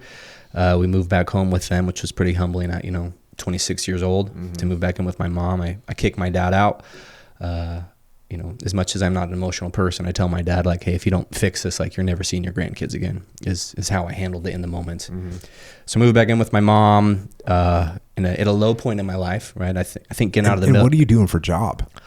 Yeah, so I think, the world owes me everything for my great service to this country, right? Yeah. And I find myself struggling on what to do. I'm trying to get into law enforcement. It's taken way too long. Backgrounds has taken forever. I need to do something. So I start a job demoing burned down buildings, making $500 every 2 weeks.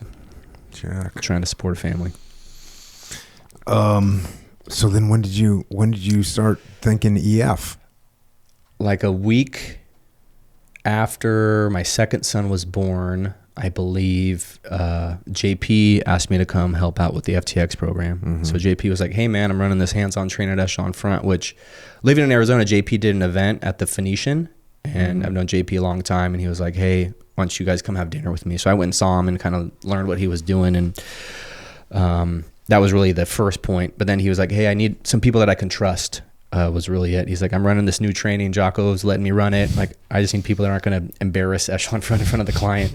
So I came out in the fall of, I think, 2017 to help out with a gas and electric company, FTX. And as I came out there, I was a little unsure on what you guys were doing. I obviously got it, right? It's, the laws of combat, that makes sense to me. But watching JP and another instructor teach these gas and electric companies, like, those dudes wanted no part.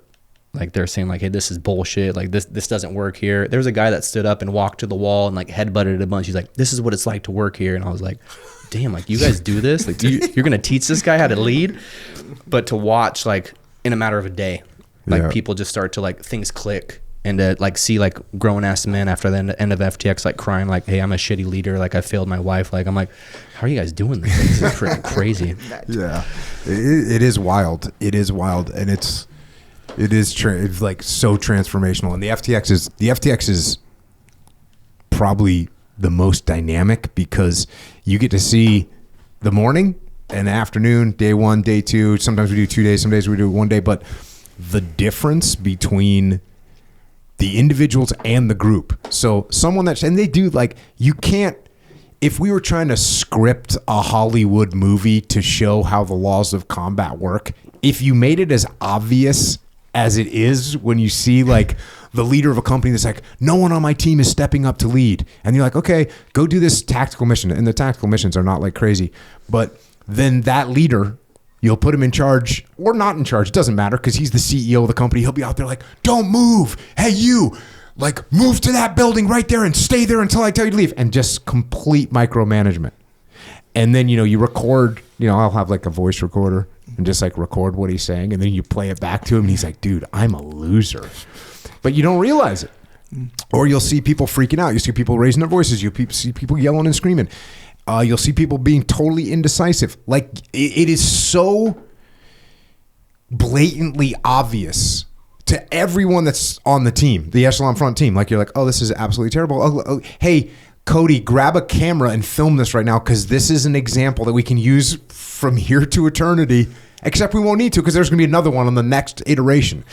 And when people go through those and they make those mistakes, it's like it hits them so hard. Because when I tell you like, hey, Echo, this is what you did during that situation, and you can't, a lot of times you can't believe it. This happened in the teams. We'd be doing CQC or something, and you'd say, hey, Echo, you freaking like stutter stepped going in that room, and you backed up the train, and it caused a bunch of problems. And Echo would be like, no, I didn't. Like truly in your heart believe you didn't do something. And then we'd break out the video. You're like, yo. So it's the same thing. Not that we videotape every run at Echelon Front, or at an FTX, but you know, in the debrief, they're like, oh, I did do that. Oh, yeah, I did. Oh, that's terrible. So they become self-aware many times for the first time in their lives of what it's like to interact with other human beings and how those interactions are perceived by everyone else. Because what I say to you and how I say it to you is often different from what you hear and what you see. And the delta between those things can be great. So these are some of the things that you get to see, and people really do make like transformations in 2 days going to an FTX. And you got to see that the first one. You see a guy banging his head on the wall. That's so classic. Yeah, it's at Echelon Front. We're always like, oh yeah, here's the, we'll always have, oh yeah, one guy was standing in the back with his arms folded, looking out the window. And yep, there's your target, because you got to get that guy to recognize that what we're teaching is going to help him. It's going to help his team. It's going to help the whole company. Yeah, it's freaking crazy. So you start off just doing kind of role playing and then directing the role players, and then you just escalated from there. Yeah, so starting off, I think it was 5 of us, and JP was running everything. So he was he was just the only instructor, and then it was just us 5 kind of friends just trying to figure it out. Mm-hmm. There was no SOPs. We had no radios. Like it was just Thunderdome out there. And we're playing laser tag, and competitive juices are flowing, and we're just trying to rack up kills on the opposing side and stuff like that. So that's where it started. And eventually, this was like a 2-week iteration that we did with this company, and the client came back. They're like, "Hey, we love this. We want to double down." And towards the spring, JP was like, "Hey man, they want to do like another 6 months, I think." He's like, and in my hand I have like 2 decisions. He's like, this is kind of a part-time, full-time role. Like I need you for 6 months, maybe even a year, or like, because I was in backgrounds for law enforcement, or I can do that. And in the moment I was like, law enforcement will always be there for the most part. Like I can go there when I'm done. This Echelon Front moment, it's going to pass if I don't take it. So I was like, cool, all in. Give it a shot. And pretty good shot. So you went from being the role player, running the role players, and then it was okay, running kind of the backside of the entire FTX, and now you're running FTXs. Yes, sir. And when you, as you see your growth, and you see like the fact that you get to teach these principles, but what I think is awesome is like you applied these principles, and that's what we talk about all the time. Is if you apply these principles in life, things are going to work out. There's some truth to it. Look at that. And you continued having kids, right? That's what we're doing. Yeah, I got 4 kids. I got my boys just turned, so we got 7, 6, 4, and 2. That's a fairly tight grouping you got going on there. 7, 6, 4, and 2. What are you learning from applying these principles on the home front? It's a hell of a lot harder than any other realm. And what makes it harder? It's just closer to other people. It's it's my kids. It's my wife. My wife knows what to say to get under my skin. My kids are carbon copies of me, and what they do is a reflection of me. It's that emotional connection and the ego in me, which makes it harder. And I always reflect on that when I go teach, as I remind people like, hey, if you're going to try this at work, like I work with Echo, like it's easier to get along with him, but at home when things aren't going right, or to detach specifically, it's harder to do those at home. So it was harder initially, and as I got married and as I had new kids or more kids, it was just a new perspective. I think detachment specifically was something that I thought I was always good at, being reserved and, having a dad who was a cop, being very stoic. Like, that's how I thought you should be. Marine Corps, being detached, emotional decisions get people killed. Ego-based decisions get people killed. That was always hit over and over and over again. As I joined Echelon Front, I was always detaching, but I didn't have the word. And then you gave me the word. I was like, oh, that's what I've been doing. But when I had kids, it was just different. It's harder to detach. And my kids are so close, and we homeschool. And like literally last week, my 7-year-old dropped a gallon of purple paint on my black tile. And like in the moment, I'm just like, all the things I want to say and do. And I'm just like, he's 7. Like, he wants to help in his paint. It's not that big of a deal. The weird thing is, so not only is there's these sort of pre-formatted relationship things that you have with your kids. So, you care about your kids, and you know exactly what they should be doing. You know it. And you know what, Echo Charles? You're right. You're actually right. And if your kid was like, all right, here's the schedule, here's what we're doing, your kid could become the apex example or the apex capability that they could meet them all. Like, we all know that. We could formulate the plan, and we're right. We're 100% right. But I'm going to tell you right now, there's a pre-programmed thing in our mind that we know that we're right, and we know what's best for our kids. There's also a pre-programmed thing in their head. And that thing doesn't always line up, There's something about your kids. And look, there's something about your kids, and it's the same with your employees. It's the same with people. Like, if I bark orders at you, or I say like, hey, Cody, here's exactly how we're doing this, you're going to have psychological reactance, which is a real term that I learned. You're going to be like, oh, Jocko thinks he knows how to do this better than me. Oh, Jocko thinks he knows how to, how to run the FTX better than I do. Okay, we'll see. And you're going to be negative, man. It's just what's going to happen. It's guaranteed to happen. It's guaranteed to happen. I have your best interests in mind, whether I'm talking to my daughter, who I'm like, oh, you want to be champion? Here's what you should do. I know. Bro, I've trained actual freaking champions, Echo Charles. Yes, sir. Straight up. Mm-hmm. By the way, let's just get real here. in the sports that we're talking about, I have been down the promised road. I have trained the world champion. Right? I get it. Yep. Know the deal. 100%. Yeah. Now, let's say I had a daughter that wanted to be world champion in the same sports. I know exactly what to do. I literally know exactly what to do. I cannot impose that plan. It will not work. It will not work. Psychological reactance. I want my daughter to be world champion probably more than she does. You know what I'm saying? I know what you're saying. Yes, sir. Probably more than she does. And I know how to do it. I know how to do it. I've walked that road. It's a good dream. It's a good dream. It's a good dream. So, but I can't impose that plan on her. Yeah. And it's the same thing with like your team. Like, I know what Echo should do with a video. I know. Oh, gonna give me that look? Maybe not the best. I understand what you mean. How about that? Yeah. So I know what my team should be doing for something. Look, when I was a SEAL platoon commander, dude, I was a very experienced SEAL at that time. When I was a task unit commander, I was a very experienced SEAL at that time, compared to a normal SEAL for sure, because I was a prior enlisted guy, because I had taught stuff and trained, I was done the whole thing. But luckily, I'd worked for Delta Charlie, who was way more experienced than we were when we were those young kids, and he wasn't like, all right, I know what to do. I literally know everything, and I'm not going to tell you what to do.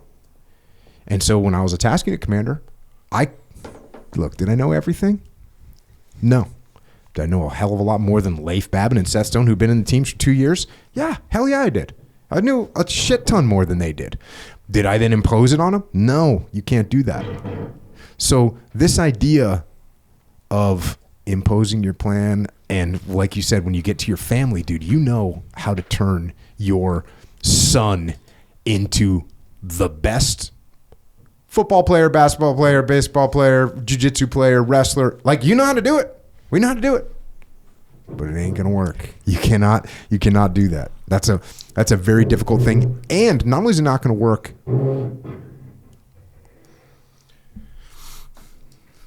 and not only is our perception wrong, or our perception kind of locked in that we think we know everything, their perception is locked in that you don't.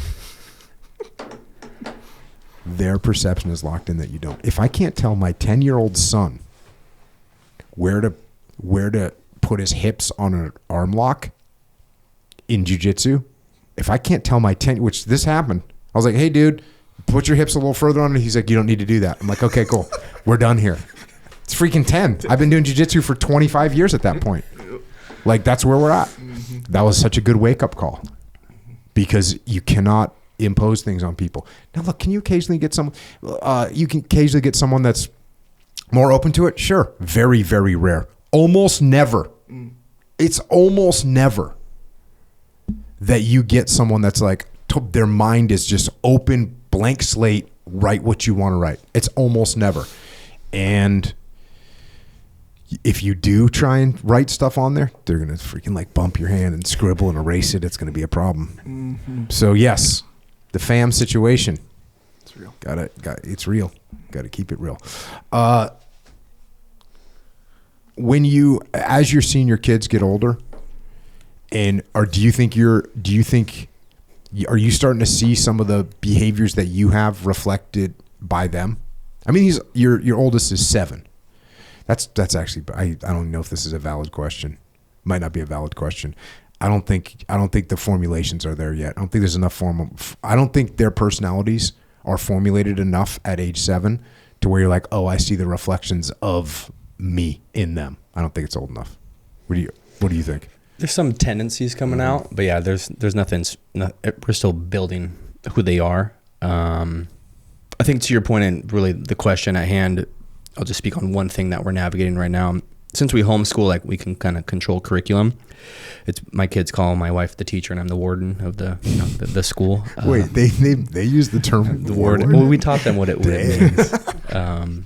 But it's math, English, that stuff like that, and then periodically we throw stuff in there. And obviously working at Echelon Front, like ownership. It's very hard to teach a 6, 7, 4, 2-year-old ownership, but the whole, when I mentioned getting arrested and with my dad and the truth piece, like, being truthful is something that I'm navigating right now. And I think a lot of people, when they read the book Extreme Ownership, like, ownership is one of the hardest tenets we have to overcome. Like, well, where does that start? It starts when you're a kid. And I get to see that in real time. When I watch my kid do something, he's like, no, that can just spilled by itself. Like, I literally watched you do it. And so navigating things like that. And, I always ask questions at workshops or keynotes on, like, whose kids, when they do something, do they fess up? Like, nobody raises their hand, but, like, I have a leg up because I'm getting to this early, and I give my kids a lot of choices. I'm like, hey, I know what happened. Like, just tell me the truth. And they still fumble and mess up, but we're getting quicker to, like, them realizing that the truth is what I need to be doing. For example, we first moved to Arizona. One of my sons, my oldest son, he cut all the drip lines in my backyard with scissors. And I remember walking out, terrorist right there, dude. Walking out in the morning. That's and an like insurgent move, dude. Walking out in the backyard, and the backyard's flooded. It doesn't rain in Arizona where we're living. And I'm like, well, what happened? And then I look around, and just all the drips. There's just piles of drips. What was he using to cut them? Scissors. Dude, that's a freaking insurgent right there. And so I remember sitting all 4 of my kids down. It was just me at home. Paige was gone, and asking my kids, like, who did this? And just, I actually filmed it to see kind of what happened. And all the kids are just like, nothing. And my oldest actually was like, it was me.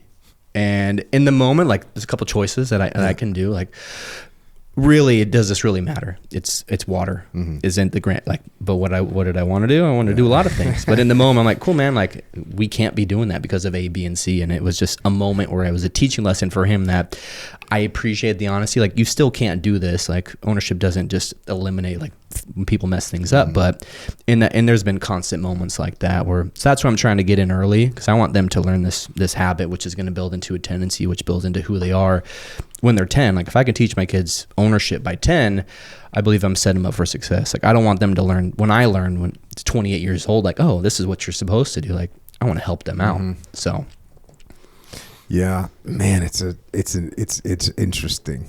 And I've kind of been through it now, because I only have one, like, quote kid left that's 15 years old. My other kids are grown people. But man, you look back and you think, I wonder if I made the right move right there. It's very interesting. And also, I just got a new dog, by the way. Yeah. And, you know, so now I'm like just back deep in with the dog thing, right? Back deep in with all of it, the training and all that.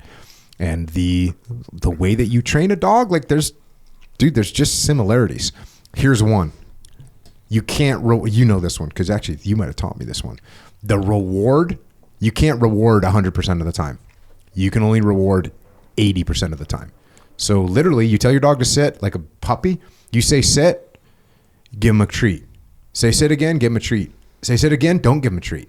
Say sit again, give him a treat. And that little bit of randomness, because you were talking about this with some kind of applications or something, right? Yeah. Or gambling or what? Applications. Yeah, apps. it was apps and kind of doing that variable reward. Variable reward. Yeah. Mm-hmm. Whether you're a human or a dog, you both respond better to variable reward. There has to be some element of surprise. The dopamine that you get from the surprise is as valuable as the reward itself.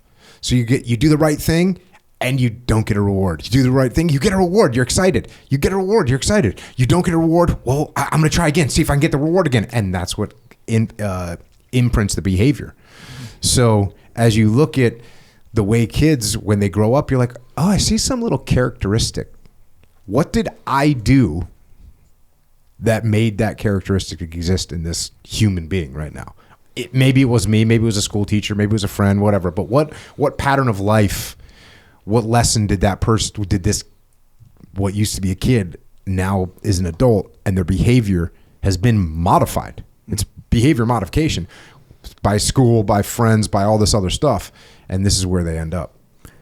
Another tip too, by the way, on the flip side of the variable reward is the opposite with punishment. So you got to punish every single time, 100% of the time. Yep. So consistent punishment is like, oh, in a dog's brain, kid's brain, whatever, they're going to be like, I know under all circumstances, not even consciously, it's already like instinct. It gets trained into your instinct where it's like, if I do something, 100%, that's like literally just the way the world works. Yep. So even if I do choose to do it, I know what's coming, you know? So a lot of times they just avoid it like naturally, you know? But if you do a variable punishment, it's kind of like the idea of maybe I can get away with it. That's enticing too. Yeah, that's that's equally enticing. Like I might get away with it. That's kind of fun. Kind of dope. Yeah. Like, you know, you ever met someone, they're like, oh, when I was a kid, I shoplifted. But you're like, you were rich. And they're like, no, but they kind of do it because they want the excitement of the whole jam. It's like a dark variable reward, really. See what I'm saying? On the dark side, though. You got to watch out. The double whammy on that one. So, yeah, basically, if you're going to punish everybody or the people or the pets, keep it consistent. True. And this is true with the kids. And it's true with your team, your employees, your peers. It's like just true. It's humans. The way that they respond. It's just very, very predictable. And look, does everyone have their own little elements? Yep. Everyone's got their own little thing. Codey might be a little bit more resistant to pain than Echo or whatever. You know, Echo might respond a little bit better to this thing than something else. And that's why I gotta keep that in mind.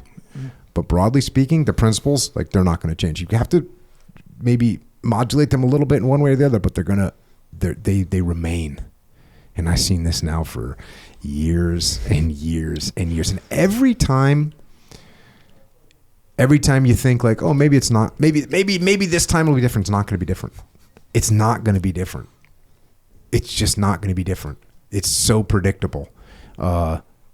Predictable within the, you know, degrees of variation, but it's predictable. So that's what we're doing. So that's where we're at right now, huh?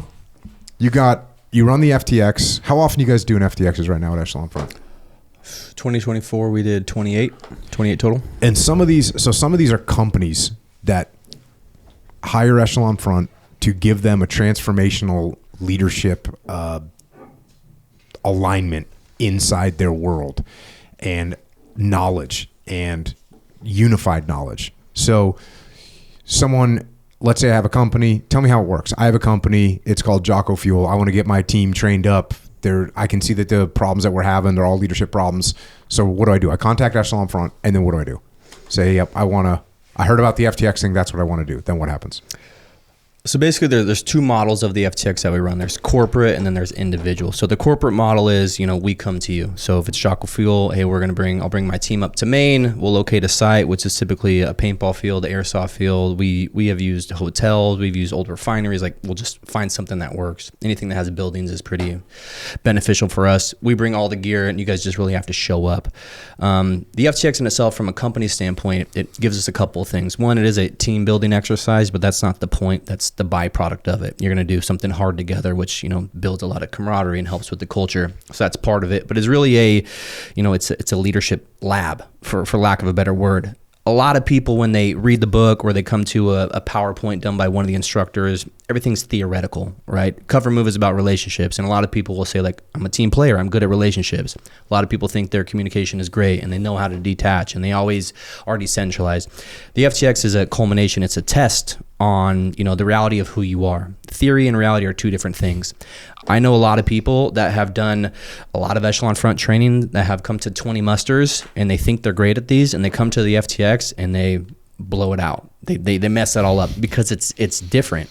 And so it is a culmination. It is a test of it. It is typically, we do some kind of lean in. So you read the book, you get a workshop, you do a keynote, and then we run the FTX, and then we tie everything back to what you do. There is some tacticalness to it, right? That's the vessel that we chose to use because that's what we know. It's, part of the military is FTXs. It's a culmination event. And so there's a tactical piece, but it's strictly about leadership. We'll teach people, how to walk in a line and how to enter a room, but we don't really care. We're not going to talk about it. We're going to talk about leadership. And I'm going to talk about how, hey, Echo, on that run, and I killed you as a leader. What happened to the team? Well, the team didn't do anything. Well, yeah, because you told them exactly what to do and when to do and how to do it. We call that, centralized command. We call that micromanagement. Micromanagement. Yeah. Yeah. And so in the moment, it seems tactical, but it's all about leadership. And so after each run, we do a bunch of runs throughout the day. Everybody switches roles. So sometimes you're, the Jocko in the platoon. Sometimes you're the frontline shooter, and you gain a lot of perspective on what the boss does, what the frontline contributor does. And at the end, we're tying it back to what you do personally and professionally. So we're taking this, hypothetical laser tag scenario, and we're tying it back to what you do. And typically there's some follow-up on, hey, you guys remember run number 1, which the mission was go talk to an old guy and you slaughtered the entire city? Like, how does that apply to you at Jocko Fuel? That's the goal of the FTX. Yeah. If you took someone that had never trained jiu-jitsu before and you got, the Hicks and Gracie to teach him a class with PowerPoints and maybe videos and theory and all this stuff, and you had, and Cody, you'd never trained jiu-jitsu before and you didn't wrestle, and you came and took this class from him for 3 months about how to do an arm lock and what the theory was of balance and all these different things. And look, you're not going to get a better teacher than Hicks and Gracie. When you got on the mat for the first time, you would not be able to execute this stuff. Same thing with basketball. Same thing with playing the guitar. You can understand the chords. You can understand exactly where your fingers are supposed to go. You can memorize things with flashcards. But until you get your fingers on the fretboard of a guitar, you're not going to learn how to play. And that's what I feel the FTX is. And it doesn't, unlike jiu-jitsu or unlike guitar, like even so once you pick that guitar up, even if you know all the theory, it's still going to take you a while to get your physical, dexterity to the point where it'll work. Or same thing with jiu-jitsu, like it's going to take a while to actually learn the muscle memory of the move. But this is leadership, and so it is a wake-up call, but it's not like you have to now learn a physical movement. No, you just have to learn a mental movement, which can be adopted much quicker. If you have an open mind and you show up, you'll be like, oh yeah, I overreact sometimes, or sometimes I start talking when I should be listening, or sometimes I try and come up with the most perfect plan and it's wasting time. Or so there's all these things that you can literally learn, and you can stop doing them because you learn to recognize them, because you learn how to detach. So that is the way it works. So that's the corporate FTX. The individual FTX is basically someone can just sign up and go. Yeah, so we started to have demand from smaller organizations on, hey, Jocko only has 10 people. Like, you're not going to come to us, like we'll come to you. Or traditionally it's like people are a little skeptical. They see the footage and they think it's, barbed wire and, low crawls, and that's not what it is. So people want to test it out. So we created an event to where people can come see what it is. So we open it to small teams or small individuals, which has been successful. And it said, you just come to us. So we typically do this after a muster, or we do this in Dallas where we're located, and people come to us and we run it through there. The difference is you're not with your whole team. You're with, potentially 29 other people from different walks of life, but the teaching points are still the same. Yeah. Good point, though. It's not a physically demanding event. It's not like you said, crawling under barbed wire. It's actually, there's no physical strenuous activity. It's all mental. Now, look, you're going to be walking around, some buildings, but you'll literally be walking around. The rule is don't run, right? The rule is don't run. Now listen, that's the rule is don't run. These freaking people get crazy and they start just running and sprinting and acting like John J. Rambo. But you shouldn't need to run, because if you've got someone covering properly for you, you can move in a smart fashion, expedited, but you don't have to sprint, and you can execute the maneuvers correctly. So it's not again, you're right. Sometimes people see like the physical side of things, and there's like boot camp type things that are out there where you're going to get tested mentally and physically, basically physically. This is not that. This is educational. You will not be tested physically. We've had people of every age bracket and physical condition go through FTX, and their performance doesn't have anything to do with physical. It has to do with mental. It has to do with leadership. It has to do with decision making. It has to do with learning to execute these laws of combat leadership.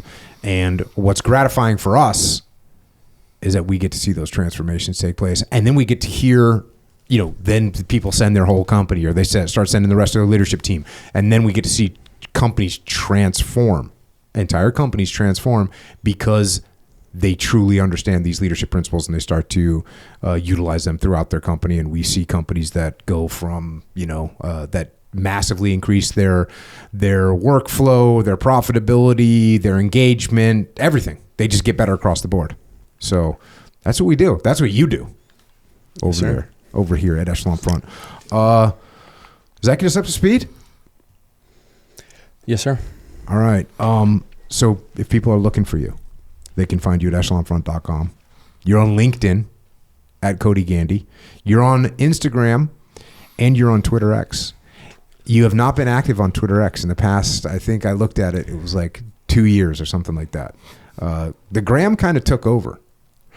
The Twitter X is coming back. Although there was an announcement made today by Mark Zuckerberg that he is moving away from censorship. I don't think he would call it censorship. It ended up being censorship, and I think he readily kind of said that. He's going towards the community notes model, which is from Twitter, which is now called X, which is if you say some dumb shit, people will be like, no, that's not true. Here's the facts. And it gets tagged as a community note. I haven't done it yet. I haven't done a community. I haven't called somebody out because I'm not, to be honest with you, I'm not sitting there like looking to argue with people in the interwebs. It doesn't seem like a move. And it seems like it's like a lot of time. It's a lot. If you're gonna dedicate your life to that, I get it. Like there's people that's what they do for a living. I don't do that for a living. Yeah. You know what I mean? Yeah, yeah. I don't. I actually have other jobs, right? Yes, sir. You do. I know. Like being an online presence is almost accidental in a way. Yeah, yeah. Maybe not accidental. It's incidental, like kind of part of the gig. Yeah. Like it's like, hey, well, yeah, we're posting some stuff, but I'm not like someone's gonna say some stuff like getting into it with them. Yeah. So that's that. So people can find you there. You're at Codey Gandy, CODEYGANDY. There you go. That's where you're at. You get a lot of your posts with your kids. You guys are lifting. You guys are doing pull-ups. You're working out. It's pretty awesome. You got the warrior kids in the house. We're trying to get them in the game. Yeah. They doing jiu-jitsu? We tried it a couple years ago. Yeah. When we were doing traditional school, and it was just, my boys specifically, it's 8 hours of school, and then like, hey, let's go to jiu-jitsu. It was not a good recipe. Yeah. So we've been talking about it. We're going to try again in the spring to get them back into it, because now we're full homeschool. Yeah, you may need to get, and it may be worth it to have mats at the house. You have mats in the house? Yeah. So once you get the mats at the house, it might be worth it to just have someone come in and, get someone that's a instructor to come in twice a week, get them into the game. And then you just, make wrestling and jiu-jitsu just kind of like part of what we do for fun. Yeah. That's the most optimal way to get them trained at a young age. That's what the Gracies did. Like, you're a little kid? Cool. You don't know that you're playing guard pass, but you're playing guard pass. You don't know that that you're holding them out, but you're holding them out. You don't know that you're escaping them out, but you're escaping them out. It's just a game. It's just part of life. And I recommend that as a good way to make it happen. Echo Charles, you got questions? Yes, sir. A couple questions. So okay. When your boy cut the drip lines, did you ever ask him like, hey, why'd you do that? It wasn't so much a why. Yeah. What it came down to was like, I provided easy access to scissors. So it wasn't, the why was because he could. Right. Like experimental, you know. Just like, let's see what it does. I bet a little water squirted out, right? And that's kind of, there's another one. Cool. Bro, that's totally real. I mean, actually, it's going to sound crazy, but there's an element to absolute truth to this. Bro, that's kind of valid for a little kid, because that's what we do as little kids. We're tinkering with stuff. What happens if I break?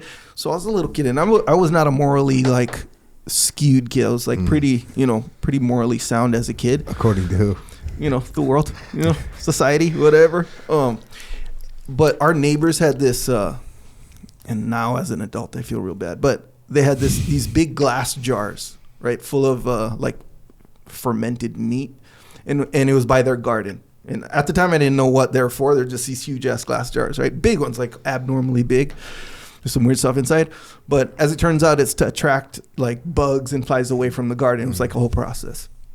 And we used to make these slingshots when I was young, and they were real effective, by the way. So I was like, the neighbor's freaking glass jars over there. Let me see if I can hit it. Not thinking like of the real world consequences, and they're glass too. So it's not like, oh, they're like a plastic bucket or something. It'll just make a cool sound. That's it. So I hit one, and it just freaking, it was a marble that I was shooting, and it exploded. Like, it was spectacular. I was like, that's kind of cool. Like, but that's what it was. It was out of curiosity. I wasn't trying to be mean to my neighbor.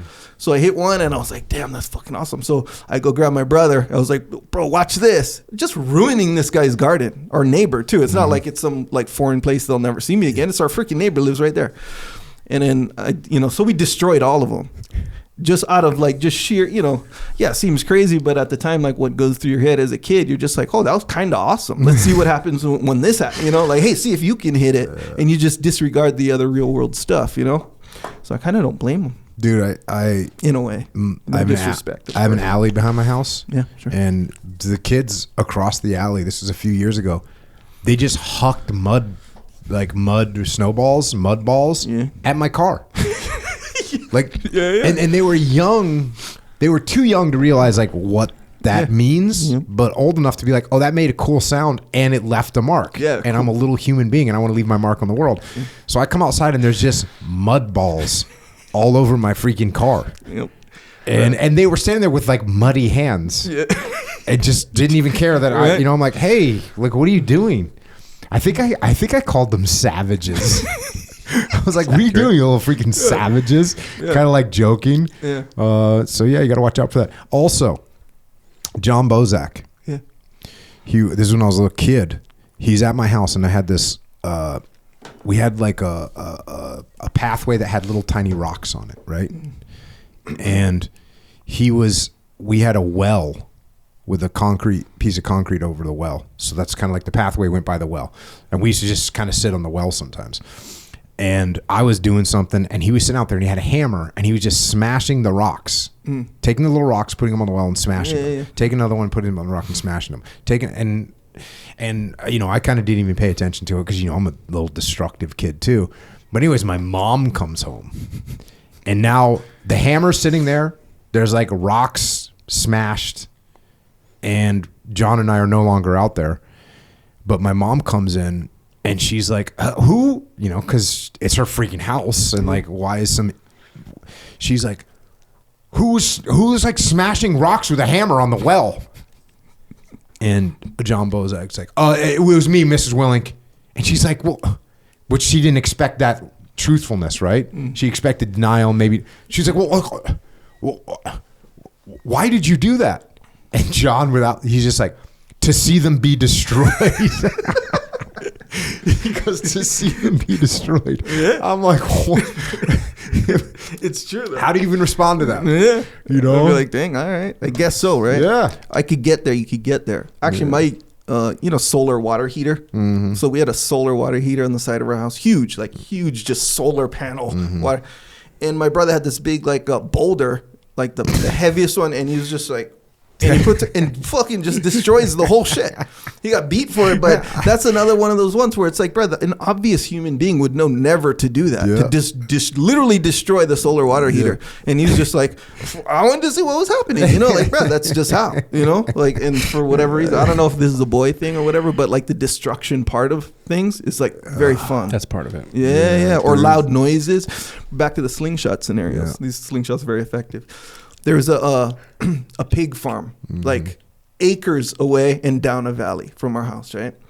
So, and it had a tin roof. So we'd shoot the slingshot. The marble was way down, and you could see the spot, the shine, the glimmer of the marble, and then it'd go down, and it hit it. So loud sound, right? We'd always do that, and to the point where the owners of the pig farm one time came out with their shotguns and were like, hey, and then they started firing the shotguns to scare us off or whatever. But it's before that happened, we were just like, yeah, bro, shoot the slingshot down there, make a cool sound, just literally ignorant of the consequences, the rules, etiquette, the whole thing. You just don't know, I could get there is what I'm saying. Check. Any other questions, Echo? All right. So JP said you guys were cousins. Is that literally true or is that just an expression? Cousins. It's true. Cuz? It's true, straight up. It's true. First cousin? Dang, okay, all right. Get it. You're letting it out of the bag. All right. I didn't know it was a secret. That's one of the first things I heard about you. So I figured, hey, common knowledge, but hey, good to see you again. Check. Cody, any closing thoughts? Just one last thought on, obviously I teach this book that you wrote. And there's been a common occurrence on a question that I consistently get. And since I shared the story about my mom and my dad, one of the hardest things that I've ever had to deal with, just on a fundamental level, was that divorce that my parents went through. And ironically, that was when I joined the team. And as I'm joining the team, obviously I'm reading how to do this. And, you guys give us a skeleton on how to teach this. My mom takes notes of what I'm doing, what I'm teaching. And then she asked me a question about ownership, which has kind of led me to where I'm at today. And the question was, how do I take ownership of your dad cheating on me, was really the summary of the question. I've shared this with you, I think, at a Battlefield, but in the moment, brand new to the team, I really didn't know what to say. My first was Jocko's going to FaceTime my mom and tell her what to do. And the second question, or the second thought was well, what did she do? She had to do something to cause this, but then I simply recognized that there was an action and there was a consequence. And then I was stumbling on, well, what if you're in a scenario where you did nothing wrong, but things still happened? And this has led me to having a lot of conversations over the years because, we get the question all the time about affairs and, kids with terminal cancer. And, I got a question a couple years ago at an event where a woman stood up and was like, hey, I was sexually assaulted by somebody in the room. How do I take ownership of that? And I think a lot of people miss, just considering I teach this, a part of ownership is, your response to things. And, the advice I gave my mom and advice I give to a lot of people is, sometimes things are just going to happen. Life happens and it sucks. And oftentimes we're a victim to certain things. Being a victim and having a victim mentality are two very different things. A victim mentality is you're waiting for someone or something to come solve your problem for you, which that's not how life works. Honestly, people don't care. There's 8 billion people in the world and you have the worst day of your life. No one's really going to take note. So the ownership in that is, what you do next. And, the grace I give my mom is, who she was and who she is are two very different people, all because she took ownership of her life.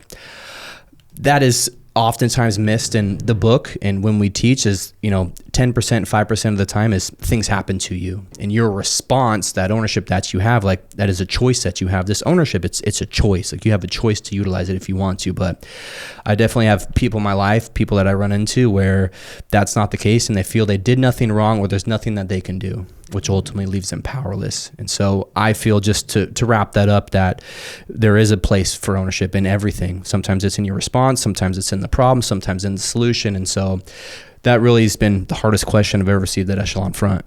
And all the people that I've talked to, it's my mom that, caught me off guard. But I like to remind people of that. And it's something that I honestly close with at every workshop that I do, because that piece is typically missing in the context of the book if you don't read between the lines.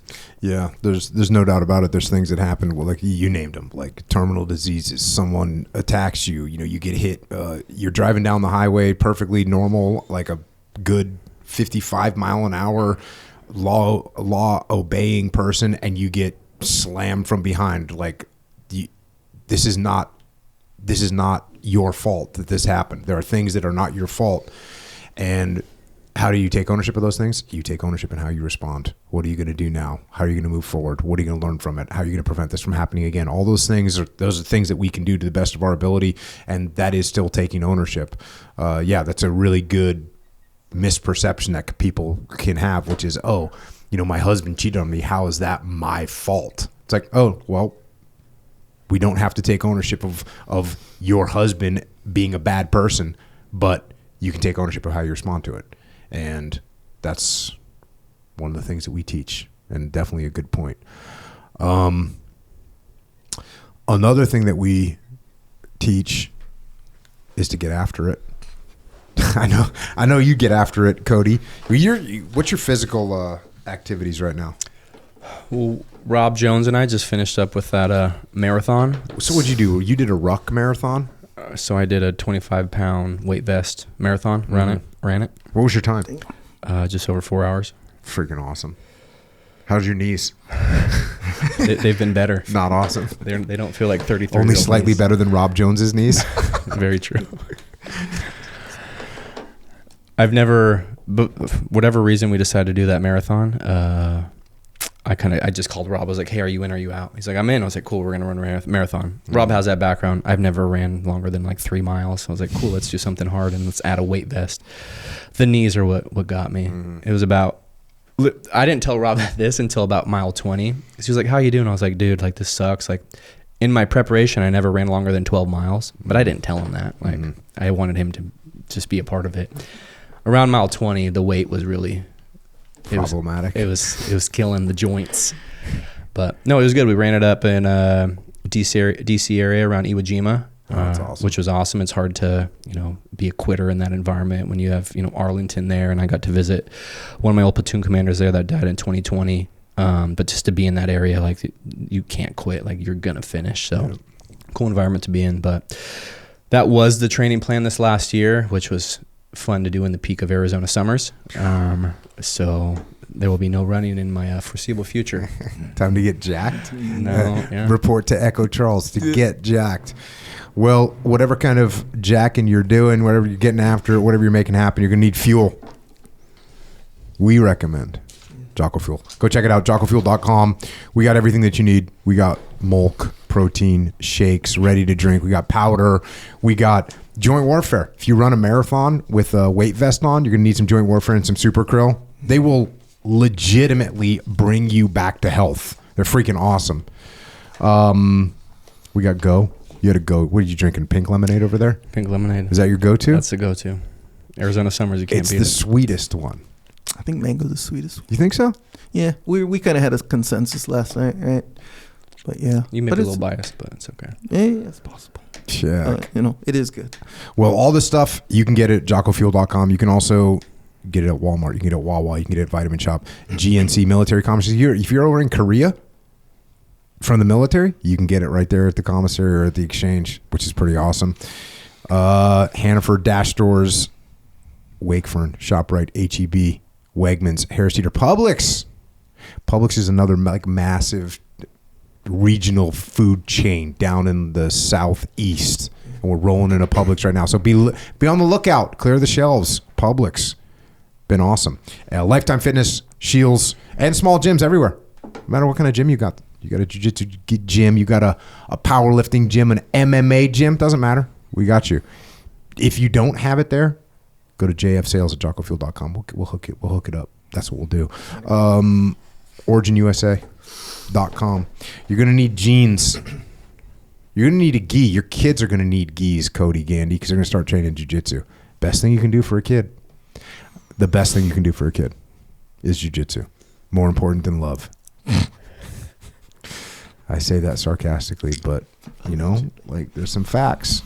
Get your kids training jiu-jitsu. You should be training jiu-jitsu. OriginUSA.com. We got jiu-jitsu gis for you. We got jeans, boots, hoodies, rash guards, boots, pretty much everything you need. Hunt gear, jackets. I just ordered 2 of the rain jackets. I don't think there's that many left. But I ordered 2 because I'm like, I'm going to have my freaking rain gear. T-shirts, joggers. So check it out, OriginUSA.com. Made in America, 100%. 100% made in America. That means you support the American economy. It means you support the American worker. It means you support America. Don't go to freaking China to buy your gear. Go to the United States of America, OriginUSA.com. Check it out. It's true. Also, Jocko has a store, Codey Gandy, called Jocko Store. Of course, See right? what you did there. Yeah, man. This is where you can get your Discipline Equals Freedom hats and hoodies and stuff. Mainly shirts, though. You want to represent on this path that we're all on. Discipline Equals Freedom, good, the whole deal. That's where you can get your stuff, your merch, if you will. Also, on Jocko Store is a shirt locker. That's a subscription scenario where you get a new design every month. Different kind of designs, more creative, etc. You understand what I'm saying? Anyway, it's all on jockostore.com. Mm-hmm. It's true. Check it out. If you need steak, how many times a week do you eat steak, Codey? When I'm at home, I don't. How come? Because I eat it all the time on the road. Oh, okay. So what do you eat at home? Chicken? Big chicken guy. Big chicken guy. Big chicken. Big chicken guy over here. Well, when you're on the road, if you need steak at home, right now I got a rack of steak from Primal. Like a rack. They sent me a rack of steak, and I'm just like full on. And then I got prime rib from Colorado Craft Beef for like Christmas activities. Yeah. And I just ordered more because it's so freaking good. So if you need steak, you need beef, go to primalbeef.com, go to coloradocraftbeef.com. You get the beef tallow. Yeah. Which is it's like the the fat. The fat. Yeah, that you cook with. Yeah, so now you can cook like a hot dog in there. Yeah. Oh, yeah. Or a sausage or bacon. Freaking eggs or whatever. Yeah, eggs. Bruh. Throw the tallow in there. It's good. Yeah, it's legit. Did you get the beef tallow? No. Actually, that's why I'm all surprised and fired up. Oh, but no, what it's from good what? to go. Primal? Colorado Craft Beef. All right. On. Primal Beef does have jerky now. Yeah, I got a bunch of The jerky. jerky's freaking good. It's good. Yeah. It's good. It's ridiculously good. So check it out. coloradocraftbeef.com, primalbeef.com. Get yourself some steak. Subscribe to the podcast. Check out the Jocko Underground podcast. Check out our YouTube channels. We got Jocko Podcast Official. We got Jocko Podcast Clips Official. Clips, not official. Okay. Just clips. Just Yeah, clips. Yeah. Origin USA has one, and then Jocko Fuel has one. Lots of good behind the scenes. Want to know what's happening? Check those out. Subscribe to those. Psychological Warfare, flipsidecanvas.com. Dakota Meyer making cool stuff to hang on the wall. I've written a bunch of books. Leadership Strategy and Tactics Field Manual. Expanded Edition is out. Check that out. A final spin. I've written a bunch of books. Kids books. Your kids are reading the kids books? How they like them? Big fan. That's why we've got that pull-up bar for Oh, Christmas. yeah. Every time they enter the door, pull up. Imagine how like awesome they're going to be as humans.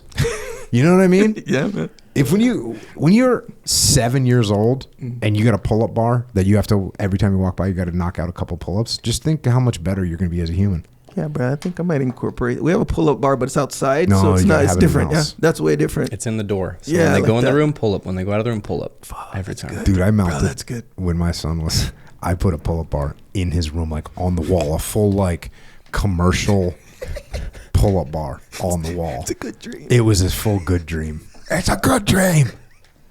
Yeah, that's the kind of stuff. It's a little bit, maybe Hey, The results speak for themselves, so I'm down. That sounds like a good protocol. Get the pull-up bar for your kids, for yourself, warrior kids. Echelon Front, you heard us talking about it today. We solve problems through leadership. Go to echelonfront.com. You want to come to one of our events. You want to go to one of our FTXs. Check that out. Those things sell out. So if you want to go to an FTX, it is an awesome experience. The reason we started doing FTXs is because that's the way we taught leadership in the SEAL teams, and it was freaking effective. So we brought it to the civilian sector. If you want to go to an FTX, go to echelonfront.com. and check the schedule. We also have the muster, we have council, we have battlefield, we got all kinds of stuff going on. We got the women's assembly. So just check all these things out. And then we have online training. We have an online training academy, extremeownership.com. These skills that we talked about, these skills that you can learn that will make you a better leader and a better human being in everything that you do. They're going to help with every aspect of your life. Go to extremeownership.com. Learn those skills. And then if you want to help service members, active and retired, you want to help their families, Gold Star families, check out Mark Lee's mom, Mama Lee. She's got an incredible charity organization. If you want to donate or you want to get involved, go to americasmightywarriors.org. Also, heroesandhorses.org. Micah Fink up in the freaking wilderness with our veteran community, helping them find their souls. And then Jimmy May has got an awesome organization. It's called Beyond the Brotherhood, helping guys get out of the SEAL teams and move into the civilian sector. If you want to connect with us, once again, Codey. Cody's at echelonfront.com. Check out. If you want him to come and talk to your company, you want to go to an FTX, check that out. He's also on LinkedIn. Occasionally posts things on LinkedIn. The gram, he posts fairly active. Twitter, he's maybe going to get back on. We'll see. He's at Codey Gandy. It's CODEYGANDY. And for us, check out Jocko.com. And then we're on social media. But we're not, look, I'm not there to debate you about freaking some weird topic. No.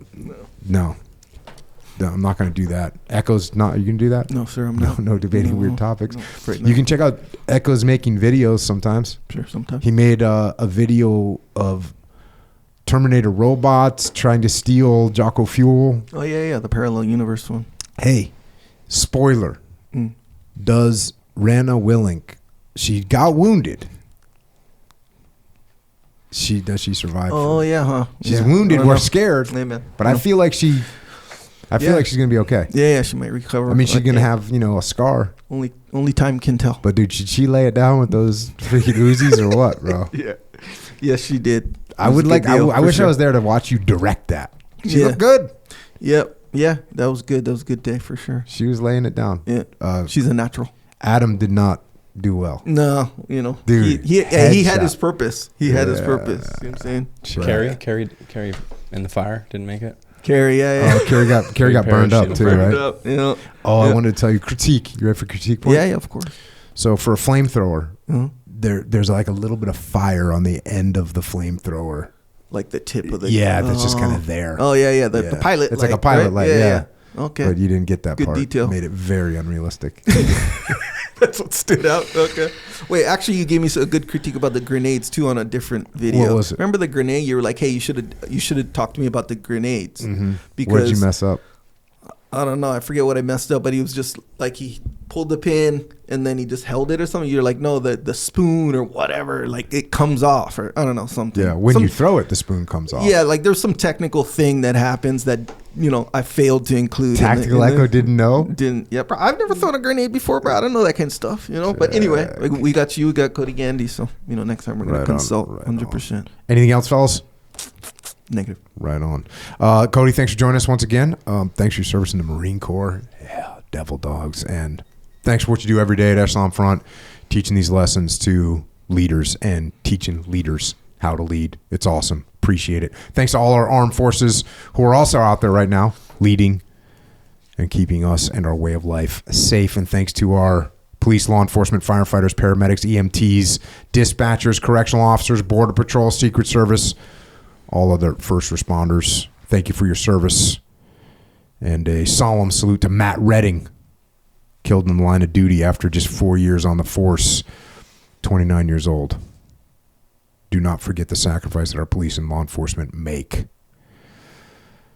And everyone else out there, just like the principles of maneuver warfare and mission tactics and commander's intent allows the Marine Corps to win on the battlefield, the principles of combat leadership that we teach can help you win in business, with your family, and with your life. So take ownership and go lead. And until next time, this is Codey and Echo and Jocko